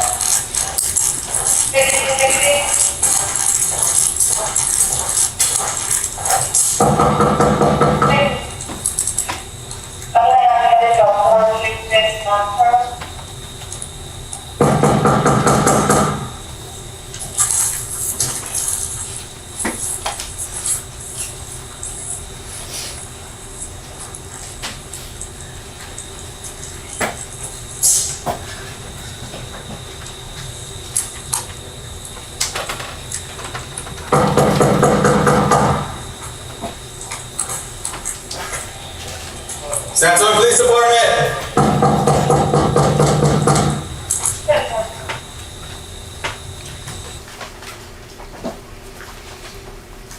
Here, we'll stop this here. Among the other officers that arrived, that showed up there at the scene, did you know most of them or all of them? Some of them. Okay. Did you see Officer Jonathan Salinas there? Yes, sir. And he had a body-worn camera on? Yes, sir. And Officer Vince Gomez, was he there? I'm not sure. You don't know Vince Gomez? Officer Maria Salinas, Yes, sir. she was there. Did you have a body-worn camera on? Yes, sir. Okay. State would offer what's been marked as State's Exhibits 8, 9, and 10. The body-worn cameras of Officers Salinas, Jonathan Salinas, Maria Salinas, and Vince Gomez. Sorry. Jonathan Salinas 8, Vince Gomez 9, Maria Salinas 10. Hold on a minute. Hold on a minute, 1 second, please. And Judge, we have no objection to this. The only concern I have is that they're gonna try to play all these through Officer Rojas. I mean, obviously, they can call these people to the stand. We want these in also. We have Salinas' video that we were gonna ask them to let in. I'm assuming this has both parts, like the stop and the start again? Yes. Okay. But I'm sorry, David. My only concern is that we're gonna go through this exercise through Officer Rojas, or I mean, I'm assuming they're gonna call these people. I am not. You're not gonna call these people? I'm fixing to pass Officer Rojas. So I have another issue that I don't mind discussing it in front of the jury, but I don't know if you want us to approach the bench. Members of the jury, I'm going to go ahead and give you a short break. We'll let you know when we're ready. All right for the jury?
I think in part because of the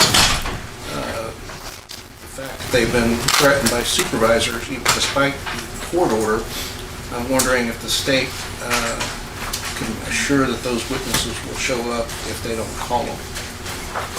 Well, I know of no evidence that any of these witnesses have been threatened. None of them have mentioned that to us. We've met almost all of the witnesses on our witness list, not all of them. We will gladly assist if they wish to call any of these witnesses to go through our liaison and ask them to come. Well, we would ask that they be contacted and contact our investigator to coordinate their appearance. And if the order has been issued and signed, there's no prohibition from them doing so. I know that the state and the city believes that Procedure 311 precludes them from contacting the defense, but that's only in civil cases. Doesn't apply in criminal cases, and we went through this once before on a case where the chief threatened to fire someone for violating 311, and he decided not to fire that person because it didn't apply to criminal cases. That person was subpoenaed by Andrew Del Cueto. We're asking that these witnesses be permitted to call our investigator and be given the name of our investigator to call, that the state do that instead of us using their liaison office where we believe that they're going to be threatened or have been threatened in the past, or other witnesses have been threatened in the past. All right, so I'm going to allow you to rely on the state subpoenas, and state, obviously, make sure that you assist in helping get those witnesses here if they're called upon. And can that assistance be the form of them being directed to have the witness contact our investigator? I don't know you have any response to that? There's no authority for that, Your Honor. We're already going out of our way to have liaison contact them through their sergeants or lieutenants or whatever they need to make them available. Everyone that we've contacted has been expressed their willingness to come in. I don't know that there's going to be an issue except for, child care issues at particular times, or I think somebody was having a surgery or something. But absent any evidence of anyone being threatened, and there is none, I would ask. we will do our best to put the witnesses and notify the witnesses of the time and place they want them to be here. And I would ask that at a minimum that a copy of the court's order be given to court liaison, and the state explain to court liaison that in no way shall these witnesses be intimidated in any shape, form, or fashion. Okay, that sounds reasonable. Don't have any problem. Your Honor, if I could, I think I've already bridged the gap without co-opting my office. What if on the next break you bring the sergeant in charge of court liaison?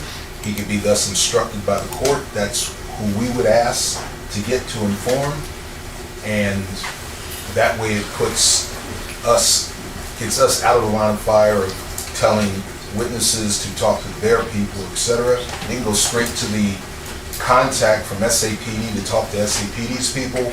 If their leadership has an issue, that can come straight and keeps us out of it. We are not interfering with anyone. But I've seen that happen in other courts before, and I think that may be the most efficient. It gives defense what they're asking for while we pursue our case. All right. Let's make sure it's done. All right, sir. All right, let's take a break. Your Honor,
seated.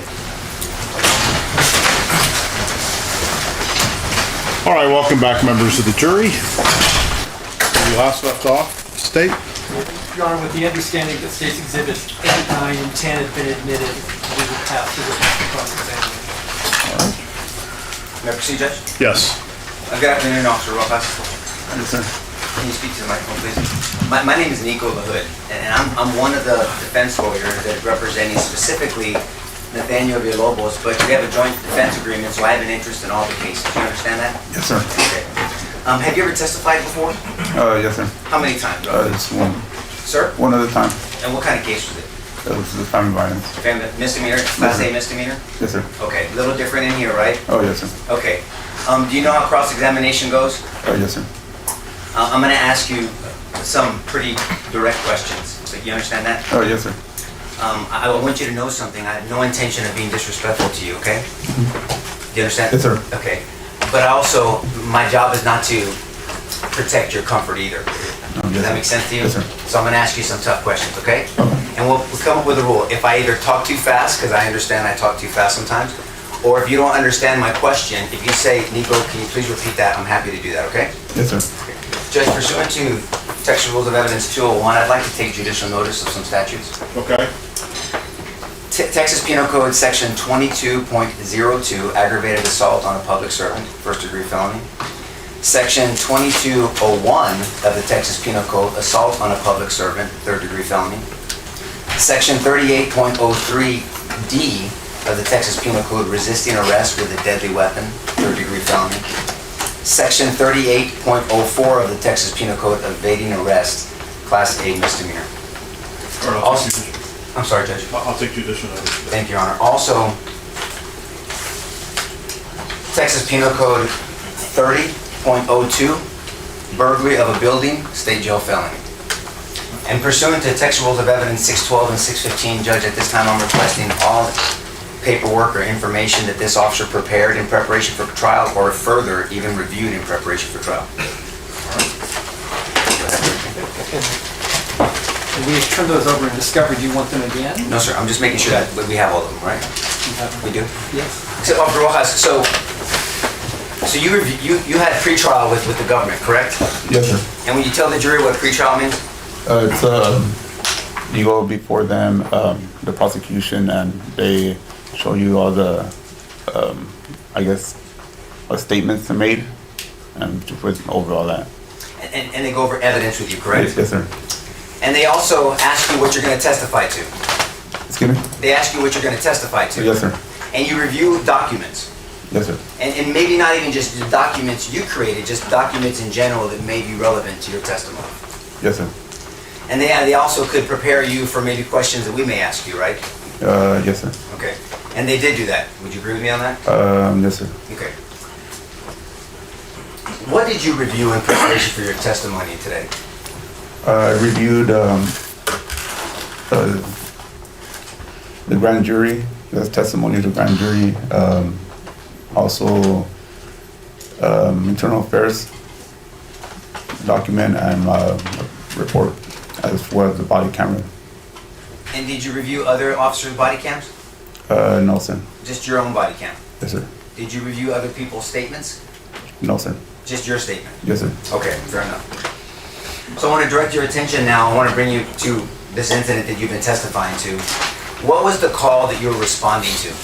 It was a disturbance of a woman that cuts alarm, the fire alarm wires. And you knew that the alarm was actually going off, so it was making a lot of noise, correct? When I got there, it wasn't. So I'm sure. So before you arrived, you weren't notified through the key card that the alarm was going off? I don't remember. Okay, that's fair enough. But when you arrived, and I think we saw that on your body cam, you came in contact with a lieutenant from SAFD, right? Yes, Fire sir. department? Yes, sir. Okay. And that was Lieutenant Hudson. Yes, sir. And we saw your interaction with Lieutenant Hudson. He showed you what exactly she had done and the fact that she had admitted to doing it. Would you agree with that? Yes, sir. And he showed you the door that had been pried open and then the cables that had been cut, correct? I believe the door was already open when I went, so. At the time it was, but you came to know that those doors are not left unlocked, right? When you were speaking to the maintenance man? I'm not sure, sir. I don't remember that. May I approach, Judge? Yes. Is it your experience that these doors are left open for the public to touch? No, sir. Right, they have to protect them because these are the fire alarms, right? Yes, sir. I'm handing you what's been marked. It's introduced into evidence, I'm sorry. Introduced into evidence as defendants exhibit 13, 14, and 15. Will you review those just to yourself briefly?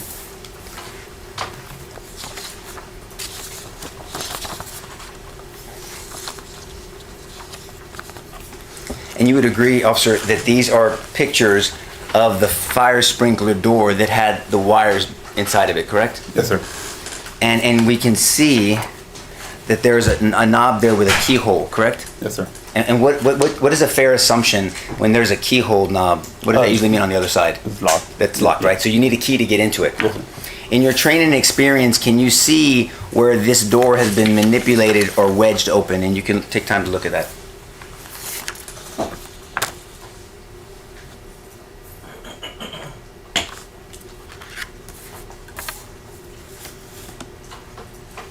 You can see some damage. We call it defects, right? Yeah, little scratches. Yeah, there's some defects because doors, in your experience, people can kind of wedge in and open a door when they're trying to get in on a locked door, correct? Yes, sir. And if that happened, that would be an offense, a violation of the penal code. Oh, yes, sir. May I approach again, Judge? Yes. And that violation would be burglary of a building, Yes, sir. and that's a felony, Yes, sir. specifically a state jail felony. Yes, sir. So we have no question that Melissa Perez cut these wires, correct? Yes, sir. And just for the record, I am showing Officer Rojas Defense Exhibit 16, 17, 18, and 19. And so as you can see, these wires have been cut with something, right? Yes, sir. In your training experience, would you agree that that can't be done with your hand? Yes. It can be or No, cannot? it cannot. Okay, unless you're Edward Scissorhands, right, with his nails. You can't do that. So you have to have an item. You have to have something, correct? Yes, sir. A knife, pliers, scissors, something. Yes, sir. And so whoever cut these, it's a fair assumption, they had to pry open the door to get in as well, Yeah. It is. Yes, sir. especially if it was locked. Yes. And we see the damage to the door. Yes, sir. But at that time, you weren't thinking burglary of a building, right? No, sir. But we have evidence, dare I say probable cause, that a burglary of a building occurred, right? Yes, sir. And once again, that would be a state jail felony. Yes, sir. So even though you didn't know at the time that the criminal mischief was a felony, we can see now that there was a state jail felony. Yes, sir. What is criminal mischief? I don't know if that was really explained to the jury. Criminal mischief is when you just destroy somebody's property. That you don't have a right to do. Yes, sir. It's damaging property. And so you came to a point where you realized it was a felony, but let's walk up how you got there, okay? Yes, sir. So once you were with Lieutenant Hudson, then you approached Melissa Perez, correct? Yes, sir. And we saw on your body cam, would you agree that her demeanor changed when you approached her? Yes. I mean, she didn't, as we say, she didn't mad dog you or blade you, you know? Yeah. But she got defensive, is that fair enough? Yes, sir. And at that point though, before any conversation with her, you had the legal authority to place her in handcuffs. Would you agree with that statement? Yes, sir. You didn't have to talk to her. When it comes to, you know that there's a violation of the penal code. We know that there's now 2 violations. You have probable cause, and you can put someone in custody and detain them. Yes, sir. And all of the statute, the Code of Criminal Procedure and the Penal Code gives you that authority under Chapter 14, correct? Yes, sir. And you didn't do that. No, sir. I think you testified that you wanted to wait for your backup.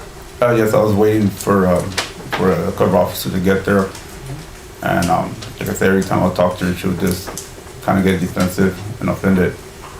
Did you do a Terry frisk on her? No, sir. Will you please tell the jury what a Terry frisk is? A 31st is check for weapons. Like a frisk. You have reasonable suspicion, it's a low standard, that somebody may have a weapon and that they may have committed or have committed or committing or going to commit a crime, so you can do a minimal pat down on them, correct? Yes, sir. May I stand up, Judge? Yes. And so, While general manual states the female has to do that. excuse me? A female? Well, we'll get there in a second, but let's talk about the Terry frisk, and then trust me, we're gonna talk about the general manual. May the witness step down, Judge? Yes. Will you do a Terry frisk on me?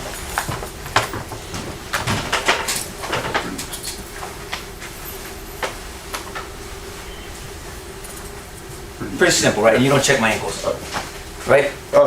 Could. You could if you wanted to. So you mentioned the general manual. So you could have called out a female officer to do a Terry frisk on her once she was in custody, right? Yes, sir. But you didn't do that. No. You said you wanted to wait for your backup, and I want to make sure that we understand what you're talking about. Were you, and I'm not being disrespectful, Officer Rojas, were you intimidated by Ms. Perez? No, sir. Were you scared of her? No. Then why did you need backup? It's just, I mean, 2 officers is better than 1. I mean, I don't know exactly what's gonna happen, so I was waiting for the co-officer to show up. In your training academy, you go through what they call combatives, right? Yes, sir. And you know, use of force and controlling techniques, right? Yes, sir. Is it in your general manual policy that you can never put someone in custody by themselves? No, sir.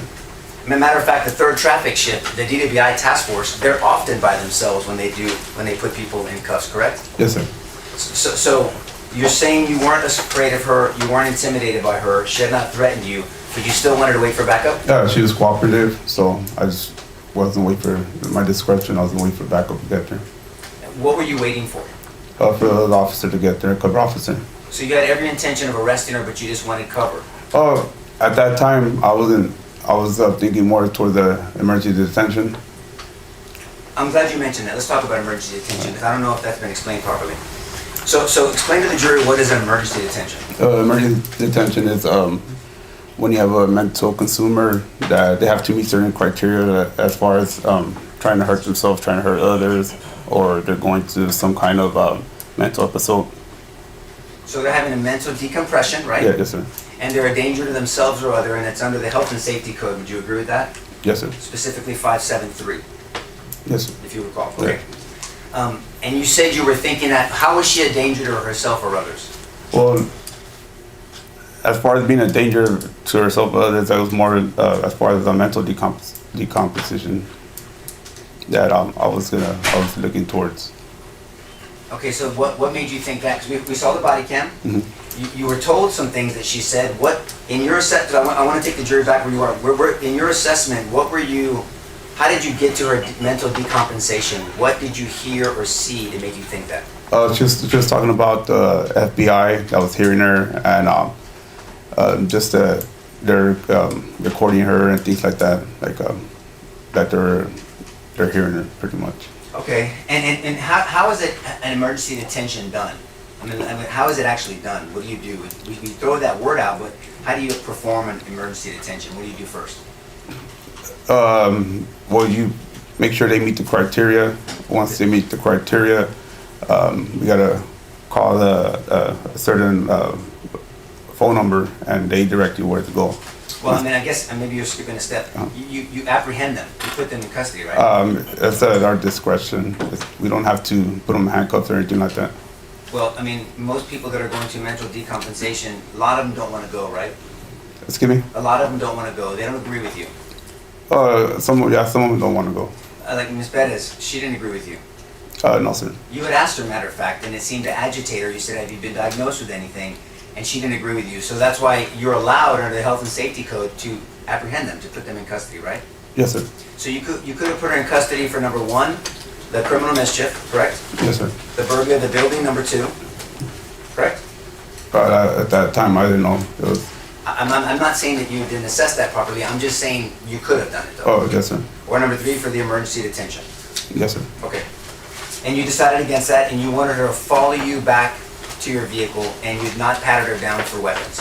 No, sir. So theoretically, she could have had whatever she used to cut those wires and stabbed you from behind. I guess so, yes, sir. Why did you let her walk behind you, sir? Excuse me? Why did you let her walk behind you? She was cooperative. Like I said, she wasn't really too much of a threat. Okay. So, but you were waiting for backup still? Yes, sir. Okay. So then we get to the car, and we can see in your body cam that Officer Ramos, because as you're getting in your car, Officer Ramos is there. He's right there, I think, few feet away. You see him walking up? Yes, sir. At that point, now that you had your backup, you could have put her in custody, correct? Yes, sir. But you did not. I don't know. Why didn't you do that? Like I said, she was being cooperative. She gave me all her information. She was being cooperative. She was walking towards the vehicle, so I didn't put her in handcuffs. What more information were you looking for? Excuse me? What more information were you waiting for to make a decision on this case? Oh, I was gonna see if I could look up any past history, see what kind of diagnosis she was diagnosed with as far as And you mental found illness. out that she had been, correct? That's what she had told me. But no, but did you eventually look up her information? You were at your car a lot. You found out that she had been. Once we got to the car, that's when she took off running. Judge, if there's a matter that you asked us to approach before we talk about? Yes.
Yes, sir. You may be seated.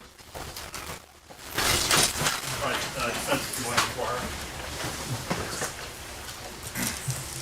Inquire about what, I thought we were gonna do this in front of the jury. What's this? What do you want to inquire about his knowledge, what he knew about? Is that- I wanted to do this in front of the jury. I mean, that was, Well, Your Honor, that's what I'm afraid of, that he'll ask a leading question injecting facts that he doesn't know about. Well, I mean- That's my concern. no, but he said that he looked up her record.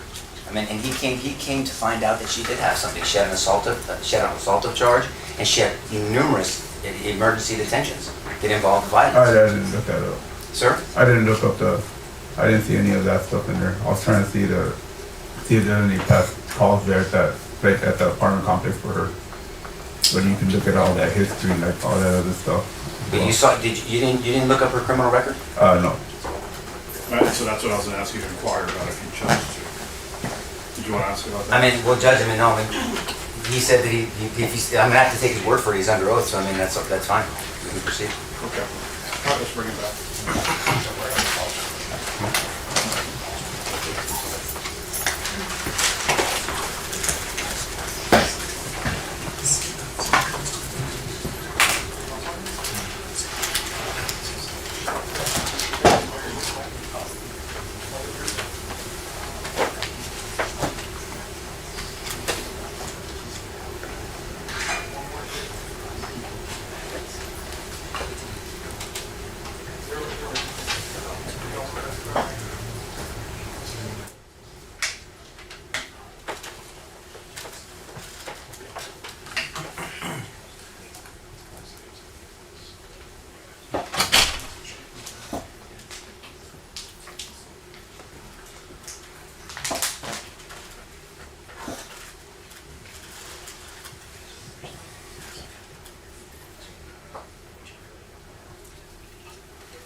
All rise for the jury.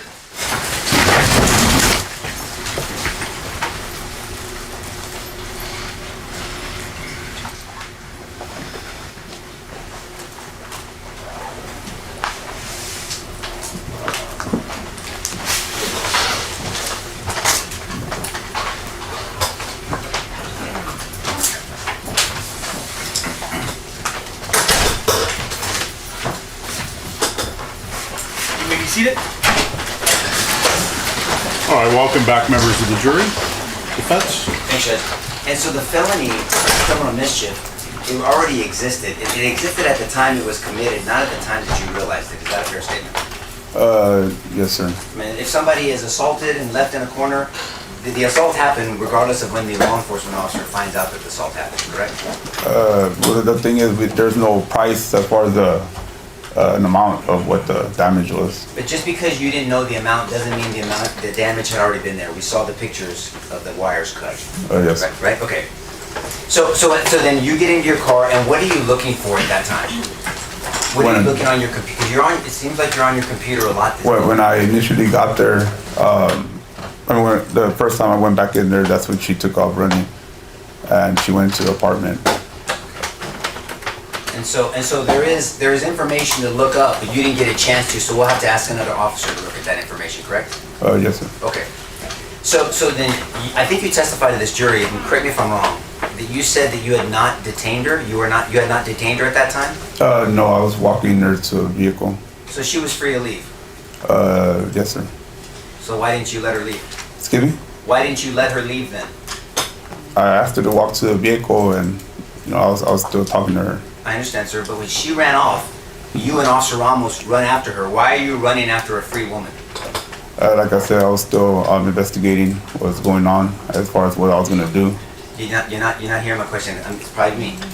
So you can arrest someone or you can lawfully detain them. And if you tell someone not to go, they are lawfully detained, correct? Yes, sir. And so if they're detained, they cannot leave because you're investigating. Yes, sir. And if they leave, it's called what? They're fleeing. It's evading arrest. Evading arrest. Yes. Right. And so when she ran off, you and Officer Ramos ran after her, right? Yes, sir. You weren't running after a woman that was not detained. You ran after a woman that had been detained, correct? Well, at that point, like I said, I didn't detain her yet. I was talking to her still. So Officer Ramos and you violated policy. Were you written up for that? Excuse me? Were you written up for violating policy? Your policy in the general manual does not say that cops can just chase after free people, does it? No, sir. Okay, so you and Officer Ramos violated policy. I don't know. I gotta read the policy. Well, I mean, you're officer. You're out there patrolling. Did Yeah, you violate the policy or not? Like I said, I have to read it. Did Officer Ramos violate the policy or not? As far as what? As far as... Okay, I'll ask again. Miss Perez was not free to go, and you said yes she was, but then you both of you still chased after her, right? Yes, sir. Okay, so you violated policy if she was free. As far as what? I mean... As far as you chasing after people that are not detained. Okay, well, we chased after, we ran after her. Did you violate policy? I have to read the policy. Let's go further then. Judge, may I approach? Yes. So then Officer Ramos chased after her and you chased after Officer Ramos, correct? Yes, sir. And then Officer Ramos gets to the door of this free woman and kicks the door, correct? Yes, sir. What is that called in the penal code? To a free person. If any one of us were running away and we're free, and any individual, forget about a police officer, goes through our front door and tries to kick in our front door, what do you call that? If there's damage or criminal mischief. No, it's not criminal. It's attempted burglary of a habitation, correct? Serious charge, felony. Well, if you make entry, I mean... Say that again, sir? Say if you made entry... I said attempted, not burglary of a habitation. If someone tries to kick open someone's front door in Bexar County, they are charged with attempted burglary of a habitation, correct? Object, that's not true. It is true, Judge. It requires an additional intent, it's not just a breaking of the door. Intent to commit assault, which if he grabs her and pushes her, that's an assault. If it's an unwanted touch, it's an assault. So thank you, that's the clarification we need. You can rephrase it. Thank you, Judge. So if somebody kicks open someone's door, may I approach, Judge? Yes. Kicks open someone's door and gets in and grabs them, that's an assault. That's burglary of a habitation, correct? Yeah, they kick it in and yes. That's right. And if they attempt to kick open that door, but they just can't get it open, that's an attempt. It's not a first degree felony, but it's something lesser, correct? Yes, sir. So Officer Ramos chased after this free woman and committed an attempted burglary of a habitation. Why didn't you arrest him? He didn't. He just kicked the door. Why didn't you arrest him for attempted? I didn't say attempted burglary of a habitation. Okay. Well, he just kicked the door. He didn't enter. Do you know what attempt means, sir? Yes, sir. Tell this jury what attempt means. It means that you're trying to break into you're trying to break into a building or a house, or Give me some examples of how you try to break into a building. pry the door open. Or kick the door, right? Yes. Okay, so why didn't you arrest him for attempted burglary of a habitation? Like I said, I don't know what his intent was. His intent was to grab a free woman. That's an assault, right? That's their theory. Right? I'm sure they told you about their theory. As far as grabbing her, like May I push it? Yes. May I have permission to touch you? yes, sir. Okay, I'm not gonna hurt you. This is an unwanted, well, you gave me permission. If you didn't give me permission, this is an unwanted touch, correct? Yes, sir. And that would be a Class C misdemeanor, unwanted touch, like a traffic ticket. Yes, sir. Now, if I do this to you, even if it doesn't show signs, but it causes you pain, what is that? An assault. What level? Class A misdemeanor. Yes. Okay. And then if I hit you to a degree where it causes serious bodily injury, what is that?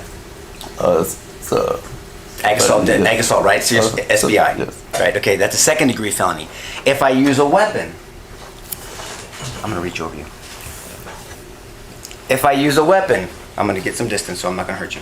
If I get and I threaten you with SBI, serious bodily injury or death, what is that? ag assault. With a what? Deadly weapon. And what is a deadly weapon? Anything that would cause death or serious bodily injury. Anything in its manner and means of use can cause serious bodily injury or death, right? Yes, sir. We'll just jump ahead just for a second. Is a hammer a deadly weapon? Yes, sir. Absolutely it is. We'll come back to it in a second. So, why didn't you arrest Officer Ramos for attempted burglary of a habitation? You can just say you screwed up. That's okay too. Did you screw up? Did I screw up? Yes, sir. No. So Officer Ramos chased after a free woman. You chased after a free woman. Officer Ramos tried to attempt to burglarize her place. Kicked in if he didn't have authority, according to this ridiculous theory. And you didn't do anything to rectify that situation. You have a duty that if an officer commits a crime in your presence to act, correct? Yes, sir. And you didn't act. No. Why? Because I don't know what his intent was. Well, maybe it's because he didn't commit a crime. Is that a fair statement too? Yeah. Okay, so maybe Officer Ramos didn't commit a crime. Maybe she was lawfully detained. Maybe she committed evading arrest. Maybe you both rightfully ran after her. And maybe under the statute and a law, there's actually a law, U.S. versus Santana, I'm sure you studied it, that says that you can pursue someone into their house or structure when they have evaded arrest from a police officer. Could that be some of your training and why you guys did that? Yes, sir. So should you have been, because it's either one or the other. Either you guys were acting appropriately or you weren't. And in your testimony to this jury is you guys were acting appropriately. Yes, sir. Okay. Now, let's talk about what happened from there. So, you were in hot pursuit. You're having this engagement with her. Did you get a chance to know, because I'm just going to be honest with you, Officer Ramos irritated me. Did he irritate you? Yes, sir. Right? I mean, I'm irritated by the dude. I can't wait to cross him. You guys are going to call him, right? Well, we'll call him then. So, what, show me in the manual where he was taught to act the way he did to Melissa Perez. There's nowhere in the manual. Nowhere in the manual, right? I mean, the constant banging on her door and the irritating housekeeping. Remember that? Did you hear all that? Yes, sir. Right? Was that taught anywhere in your manual as a technique? I don't know, sir. But, and I'm not being mean to you. I mean, it's intimidating, but you didn't correct him, did you? No. So he kept going, right? And he asked her, are you a gang member? You look like a gang member. Is that de-escalation? No, sir. Because you were asked by this table right here about de-escalation. Yes, sir. So what is de-escalation? It's just, I guess, use different, I guess, try to keep the person calm. You use verbal, just anything verbal, just talk them down. Yeah. Keep it from, Well, let's clear two things up. So de-escalation doesn't mean inaction. If somebody commits a crime in front of you, you're called to act by your manual and by the law, right? Yes, sir. Okay. So de-escalation is a technique, but it doesn't mean don't do anything, right? Yes, sir. Okay. But de-escalation isn't irritating the hell out of somebody, right? No, sir. Okay. And you told Officer Ramos that she got irritated and disrespected when you asked about her mental health, correct? Yes, sir. And was that an appropriate question to ask, by the way?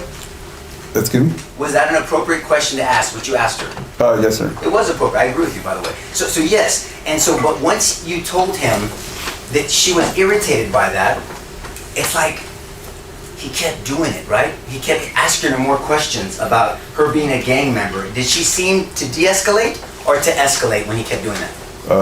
Escalate. Okay, speak a little louder, please. Or escalate. And when he kept banging on the door, did that seem to de-escalate her or escalate her? Escalate her. And when he kept asking her, are you hearing voices? Did that seem to de-escalate her or escalate her? Escalate her.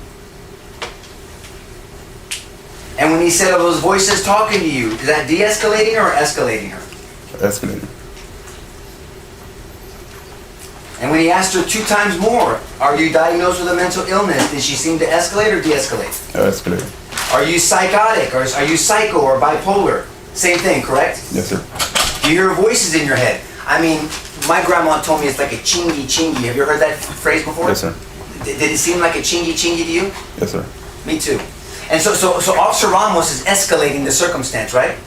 Yes, sir. And for clarity, just for clarity, these 3 officers were nowhere there. No, sir. So whether you and him were violating the law or violating policy, these 3 gentlemen weren't there doing that with you guys. No, sir. And in this process, and I'm going to ask you how well you know Officer Ramos, you didn't try to correct him, right? No, sir. Some of the things he was doing, I wasn't even there. I saw it on the camera. But some of the stuff you were there. But yeah, some of them. Okay, and so let's talk about the stuff you were there. The stuff that you were there, you didn't try to correct him. No, sir. And Officer Ramos, because obviously they're not going to call him, we are, is out there patrolling. And he's just, hasn't been written up to your knowledge, right? I'm not sure, sir. Hasn't been suspended to your knowledge, right? I'm not sure. Definitely wasn't yanked from his family and placed in one of these chairs, correct? No, sir. No, sir. He's out there just gallivanting. And do you know if he still practices the art of policing the same way? I'm not sure, sir. Do you think he should practice the art of policing the way he did that night? No, sir. But he wasn't corrected? No, sir. Okay. So then you're waiting for Officer Salinas. Is that a fair statement? Yes, sir. And the only reason why you testified you're waiting for Officer Salinas is because that's his area of patrol. Yes, sir. Because we actually heard you and Officer Ramos grumbling about the dispatcher, and sorry that she's going to find out now, but so she's grumbling. You're grumbling about her, right? Yes, sir. And so you guys are just venting. That's fair. People can vent. And then Officer Salinas shows up. At some point, right? Yes, sir. And you brief him. You brief him on what you've been dealing with Melissa Perez. Yes, sir. Now, you tell him that you were thinking ED, but you didn't call MedCom, did you? No, not. Will you please explain to the jury what MedCom means? MedCom's a hotline that we call once we're determined we're gonna take somebody to the hospital. They direct us to which hospital to go to. Yeah, and so you detain them, and then MedCom tells you where there's an available hospital so you can find a bed. They call it finding a bed for somebody, and they're taken care of. Yes, sir. Okay. You didn't call MedCom. Oh, no, not. And furthermore, before these 3 gentlemen showed up to the scene with the other 12 officers out there as well, none of this is entered into the key card. None of what? To this, I mean, to what you're dealing with here. Before? Oh, no.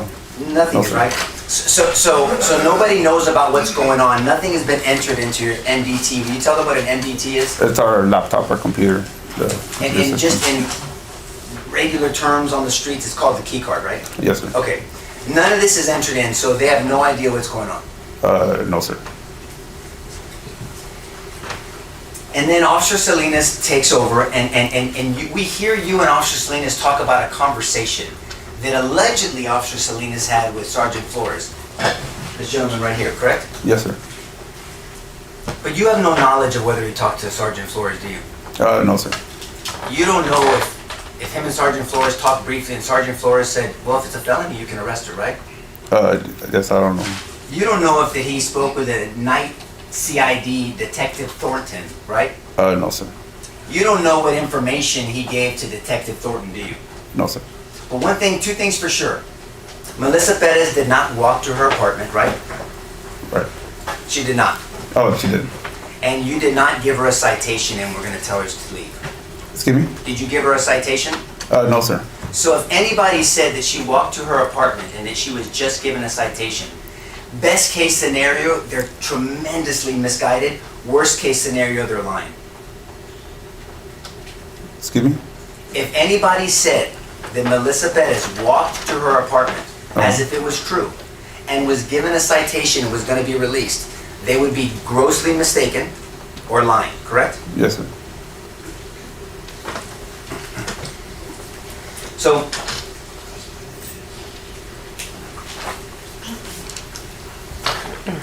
and so for clarity, Jason, one minute. So you never specified mental health on the key card? Oh, no, sir. Okay. Because that's the way that you transmit information to officers to the scene. What are they walking into? That's important. Like a dispatcher puts information that they hear on the key card so you know what you're walking into, right? Yes, sir. So you don't know what was communicated. So, but Officer Salinas made it seem like, because when you hear it for the first time, not understanding the truth, it makes it seem like Sergeant Flores said, yeah, go in there and go get her and jump through a window or break down the door. You don't know if he even said any of those things, right? No, sir. So, but Officer Salinas makes a decision to jump into the railing, right? Yes, sir. And to try to go into the door. Yes, sir. And now you know, because you reviewed the law, he had the authority to do that, Yes, sir. right? So when she kept saying, you need a warrant, you need a warrant, when you look at the case law that you studied in the academy and you understand the statute and proper use and handling of the statutes, officers have that authority when felonies or crimes or evading arrest are committed in their presence, they can go in. And just because she made it inside, there's no home base in the law. Yes, Would sir. you agree with that? Meaning, may I stand up, Judge? Yes. Meaning that not that David would do this to me, because I know him, but let's say David punches, or maybe you will. So if David punches me, he assaults me, he doesn't run back to his house and say, home base, you can't touch me, Officer Rojas, right? Yes, sir. You can go get him for assaulting me. No, not. That's kind of difficult. I mean, It's not that difficult. What's difficult for you? well, the thing is for us, the way they're not just gonna run in there and do all that. I'm giving you a scenario. I'm not saying he would assault me outside his house or I'd be there, let him assault me. I'm just telling you that if somebody commits a crime, there's no home base. There's no, I'm home base, can't touch me. Yes, sir. Right, okay, that's all I was trying to say. So Officer Salinas had the legal authority to go in and get her. Like I said, it's one of those things where he would have to try to get a warrant. No, let's talk about that because they asked you about exigent. So we're going to talk about exigent circumstance and we'll talk about a warrant. What is the purpose of a warrant? It gives us authority to enter somebody's residence or private property. That's for a search warrant, right? So To make an arrest. Well, you don't need a warrant for an arrest, right? No. Okay, so I want to make sure we're clear on that. You don't need a warrant for an arrest. And so that's if you file a case at large, and I don't want to bore them with those details, right? But that's a different scenario when you get an arrest warrant. A search warrant is when you have probable cause in the four corners of an affidavit doctrine. You have an affiant that says this happened. You take it to a magistrate judge. The magistrate judge looks at it and says this has probable cause. You can go into that structure and look specifically for what you're looking for. Drugs, a weapon, some type of evidence, right? That's a search warrant. Yes, sir. Right? If somebody commits crimes in front of officers, they don't need search warrants to go into houses or structures if they're trying to get somebody and put him into custody. You agree with that, right? Yes, sir. If you don't know, you just say no. Like I said, it all depends the way it works. I mean, we usually, like something like that, once they're inside the house, we would just follow the case and let them. So are you saying that Officer Salinas should have been charged by this table for criminal trespass or attempted burglary of a habitation? No, sir. So then he was legally there. Because you can't have it both ways. Oh. You can't say that he shouldn't have done it, but then he's not legally there. It's either he committed crimes, violated policy, should have been written up or suspended or fired, or sitting in one of these chairs. You can't have all of them. I don't know what game we're playing. So which one is it in your opinion? Like I said, it's one of those things. If we're gonna make the arrest, they would probably have to make get a warrant and get her afterwards. And you once she was already in there. You were prepared for a slew of experts in this field to disagree with you, right?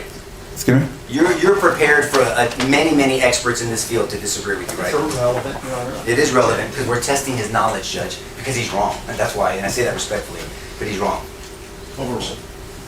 So you're prepared for a number of experts in this field to disagree with your assessment, right? Oh, yes. Okay, fair enough. But Officer Salinas goes in. Do you have any knowledge of whether he was written up? I'm not sure, sir. Well, he wasn't. Would that surprise you? Excuse me? Would that surprise you that he was not written up? Like I said, I don't know. I'm not sure. And he wasn't charged by this table either? No, sir. Okay, so but then he goes in to unlock the door. Before we get to what happened next, if an officer makes an inappropriate, we call it illegal entry, but it's not illegal like they get arrested for it, an illegal entry, what is the remedy for an illegal entry by an officer? What is the remedy in our system that we have? Can you phrase it? Yes, I'll just ask you the question. Have you heard of a motion to suppress? Yes, sir. Okay, when an officer goes outside their authority and they either abuse it or violate something, we call it an illegal detention or illegal arrest. You go before a judge like Judge Rangel, you file motions, the state, the defense, the government comes up and they try to defend it, no, it was good, and the defense says no, and then the judge makes a ruling and evidence can get kicked out. Officers can get in trouble with internal affairs, they can be fired, they can be suspended, there's a lot of Object to the remedies. compound question, Your Honor, and counsel testifying. Can I have a ruling on that? He said sustained it. I sustained it. So a motion to suppress can be filed, correct? Yes, sir. Someone can be reported to internal affairs, correct? Yes, sir. Internal affairs can make a recommendation to the chief and to the brass to suspend someone, or we call it give them days, right?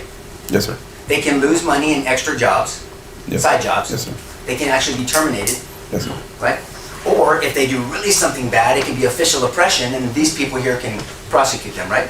Yes, sir. So there's remedies. Yes. Is there a remedy in our system or in our justice where someone can commit an assault on you guys if they disagree with what you're doing? Is there a remedy? Is there somewhere in the statute where it says if I think an officer is doing something inappropriately, I can commit an aggravated assault against them? No, I'm not sure, sir. You don't know? As far as I don't understand the question. Okay. May I approach, Judge? Yes. If I think that, remember you did that Terry frisk earlier? Yes. If I think that you're searching me and you shouldn't be searching me, and I say, am I detained? And you say, yes, Nico the Hood, you're detained. And I said, well, I don't think you should detain me. Get off me. And then, can I punch you? Can you punch me? Can I punch you? I mean, if you're being detained for a crime, What if I'm being detained and you're just outside your scope of your authority? Can I punch you? I guess so, yes. I can punch you. I mean, Let me just tell everyone, you cannot punch an officer. You cannot punch an officer. No, that's not true, sir. I just don't understand what you're... Well, I'm trying to make it as clear as I can. If an officer is acting outside the scope of their authority, I don't want to freak you people out too much. If an officer is acting outside the scope of their authority, and my personal opinion, I think you're wrong. Forget about going to an honorable court. Forget about going in front of a jury. I think you're wrong. Can I take matters in my own hands? No, sir. Okay, that's my point.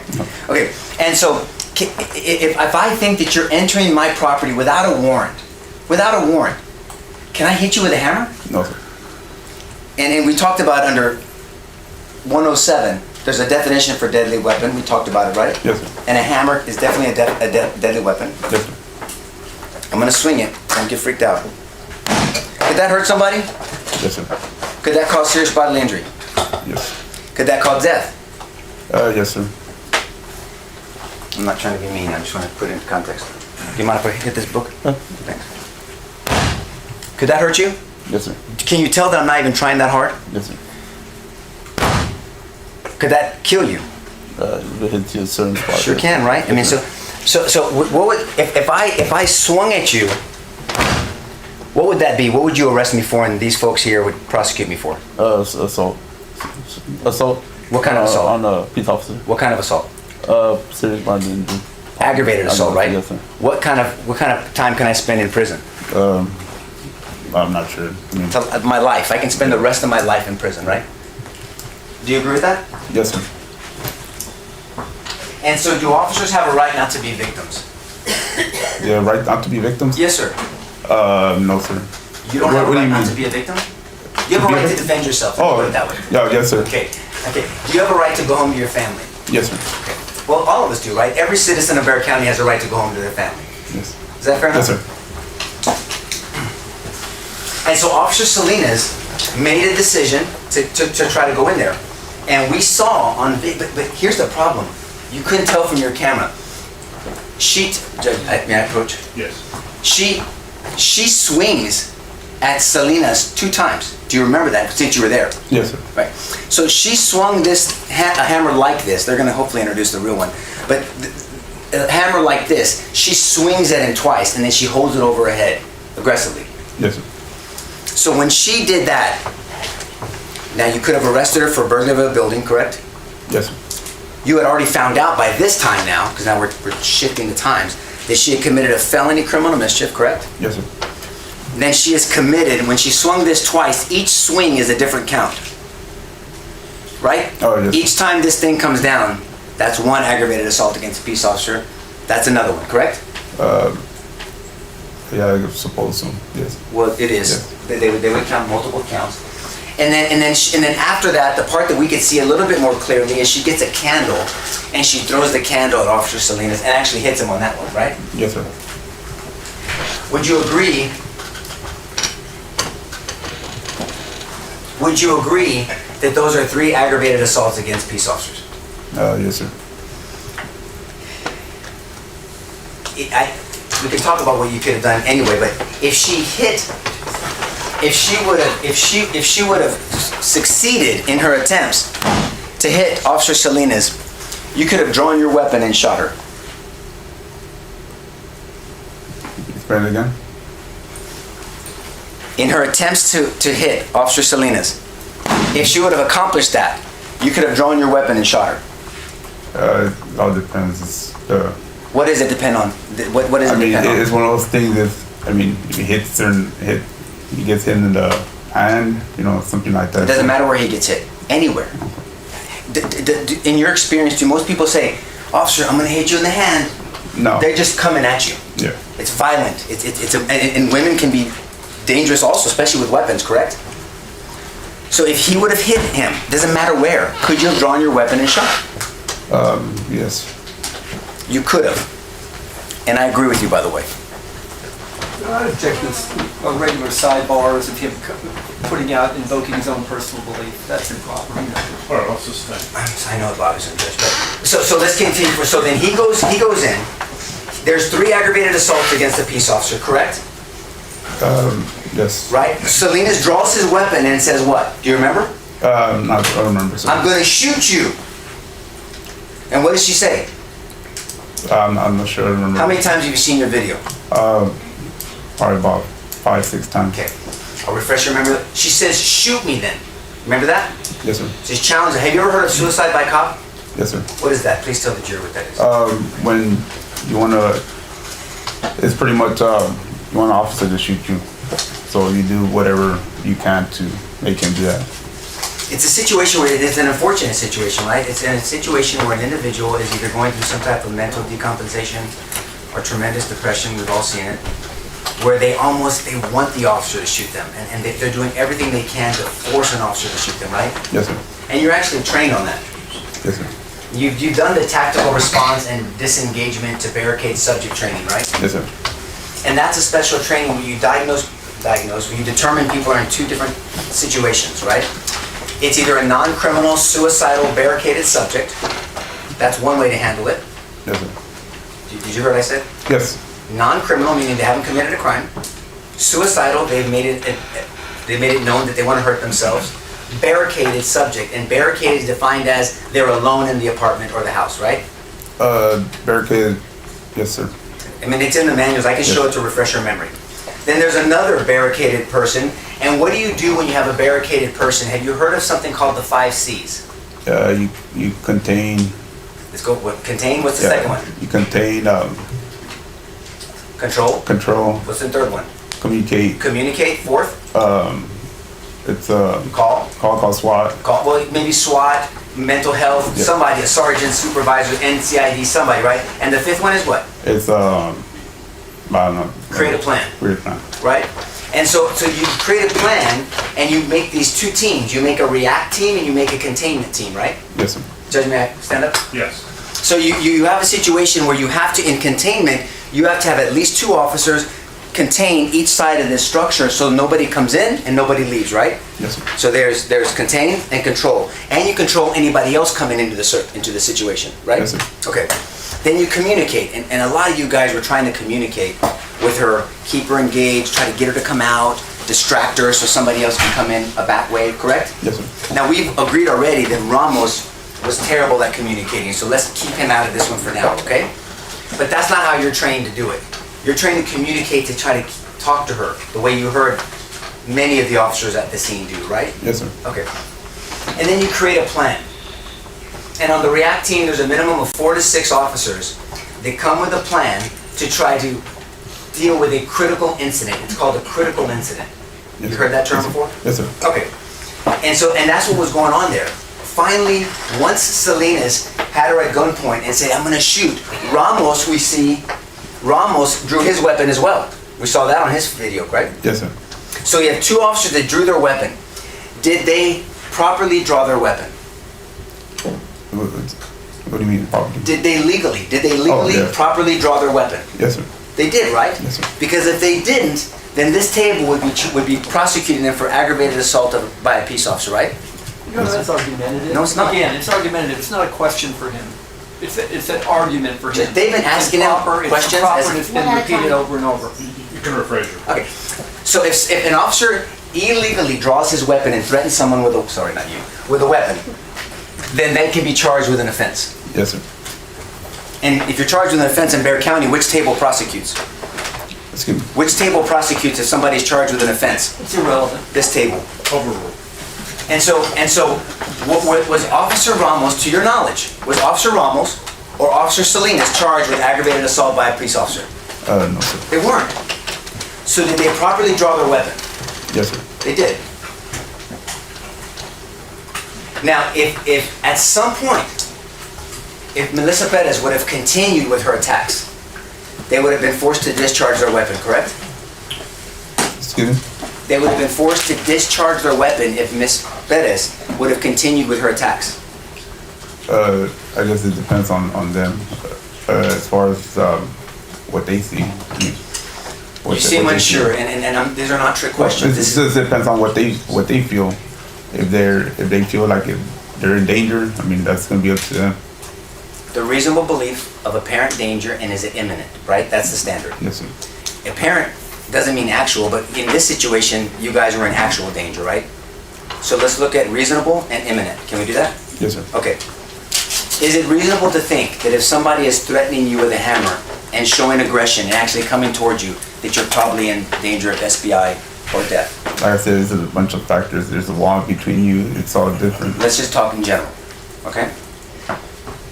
If I threatened you with this hammer, would you feel like I could cause serious bodily injury or death to you? Yes, sir. Now, if I said I'm going to come up to you and I'm going to hit you in the head, Officer Roas, do you have to wait for me to do it to shoot me? No, sir. You don't. You have a right to defend yourself, right? Oh, yes, sir. Have you heard of the Tula rule? Excuse me? The Tula rule.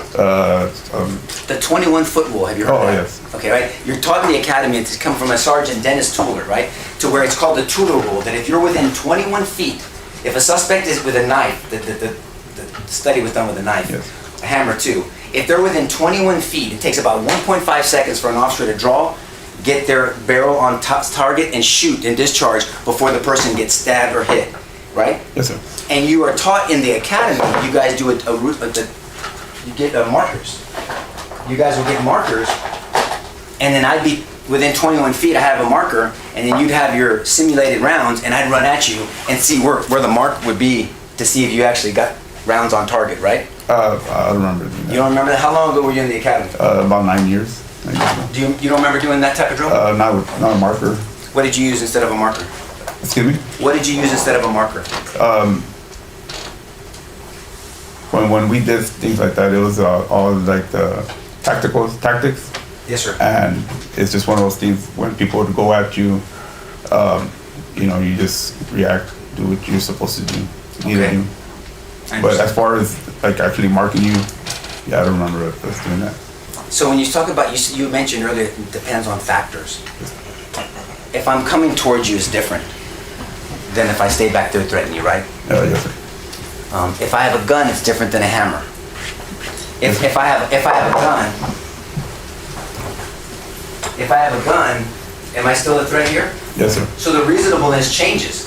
Because a gun and the projectile and the velocity of the weapon, I can shoot you from a long distance versus a hammer or a knife, correct? Yes, sir. And that's why that tool rule for hammers or knives talks about this 21-foot situation where you have to be very guarded because you could still be in danger even though it doesn't appear that you're right next to somebody, right? Yes, sir. And very different than a gun. Yes, sir. And a car. A car is different as well. Yes. And so Salinas and Ramos draw their weapons and they have her at gunpoint and they back out. And then Salinas, I think we heard testimony, he did an E-tone. Will you explain to the jury? I want to make sure they understand this. What's an E-tone? It's a button that we have on our radios. When you push the button, it sends a loud tone, and it kind of lets you have the air, and do it a lot of times when an officer's in trouble. And so it's an emergency, officer in trouble. I think we heard it a couple of times on these videos. It goes like dee-dee-dee. It's that high pitch kind of up Yes. and down, correct? Yes, sir. Okay. And everybody in that area got that E-tone, including the 3 officers behind me. Excuse me? They would have all gotten, everyone in that area yes. would have gotten that Yes. E-tone. And at some point, you guys are talking back and forth with her. Salinas is hit with the glass, with the candle. The candle is broken on the floor, right? Yes, sir. Have you ever responded to bar fights? Yes, sir. Have you seen the damage someone can do when you throw a glass at somebody? Yes, sir. I mean, it can slice you up, right? Yes, sir. I think a lot of people think that these bar fights and bottles and glasses, it's kind of like the old westerns where it's sugar glass and it just, everyone's cracking each other in the head and nobody's bleeding out profusely. That's not reality, right? No, sir. So a glass, it can be a deadly weapon. I mean, I guess it depends where it hits you. Yeah, of course it does, absolutely. It can be, a rock can be a deadly weapon. Yes. And so we see the glass on the floor, the broken candle. Yes, sir. And then at some point they go back and they say, let's slow everybody down because she's not charging at this point again. But let's make a distinction. So I want to compartmentalize 3 areas. There's your initial contact with Melissa Perez, right? Yes, sir. The ED, what you should have done in arresting her. There's her evading, and then there's her house, she's in there. And then it's Salinas, you and Ramos saying, okay, wait, we're gonna hold off for a second. That's another section of contact with her. And then there's the decision by Salinas to go in, and then there's an aggravated assault against him, multiple. And this is the last one. This is the one that's most important, that last section, right? Yes, sir. Right.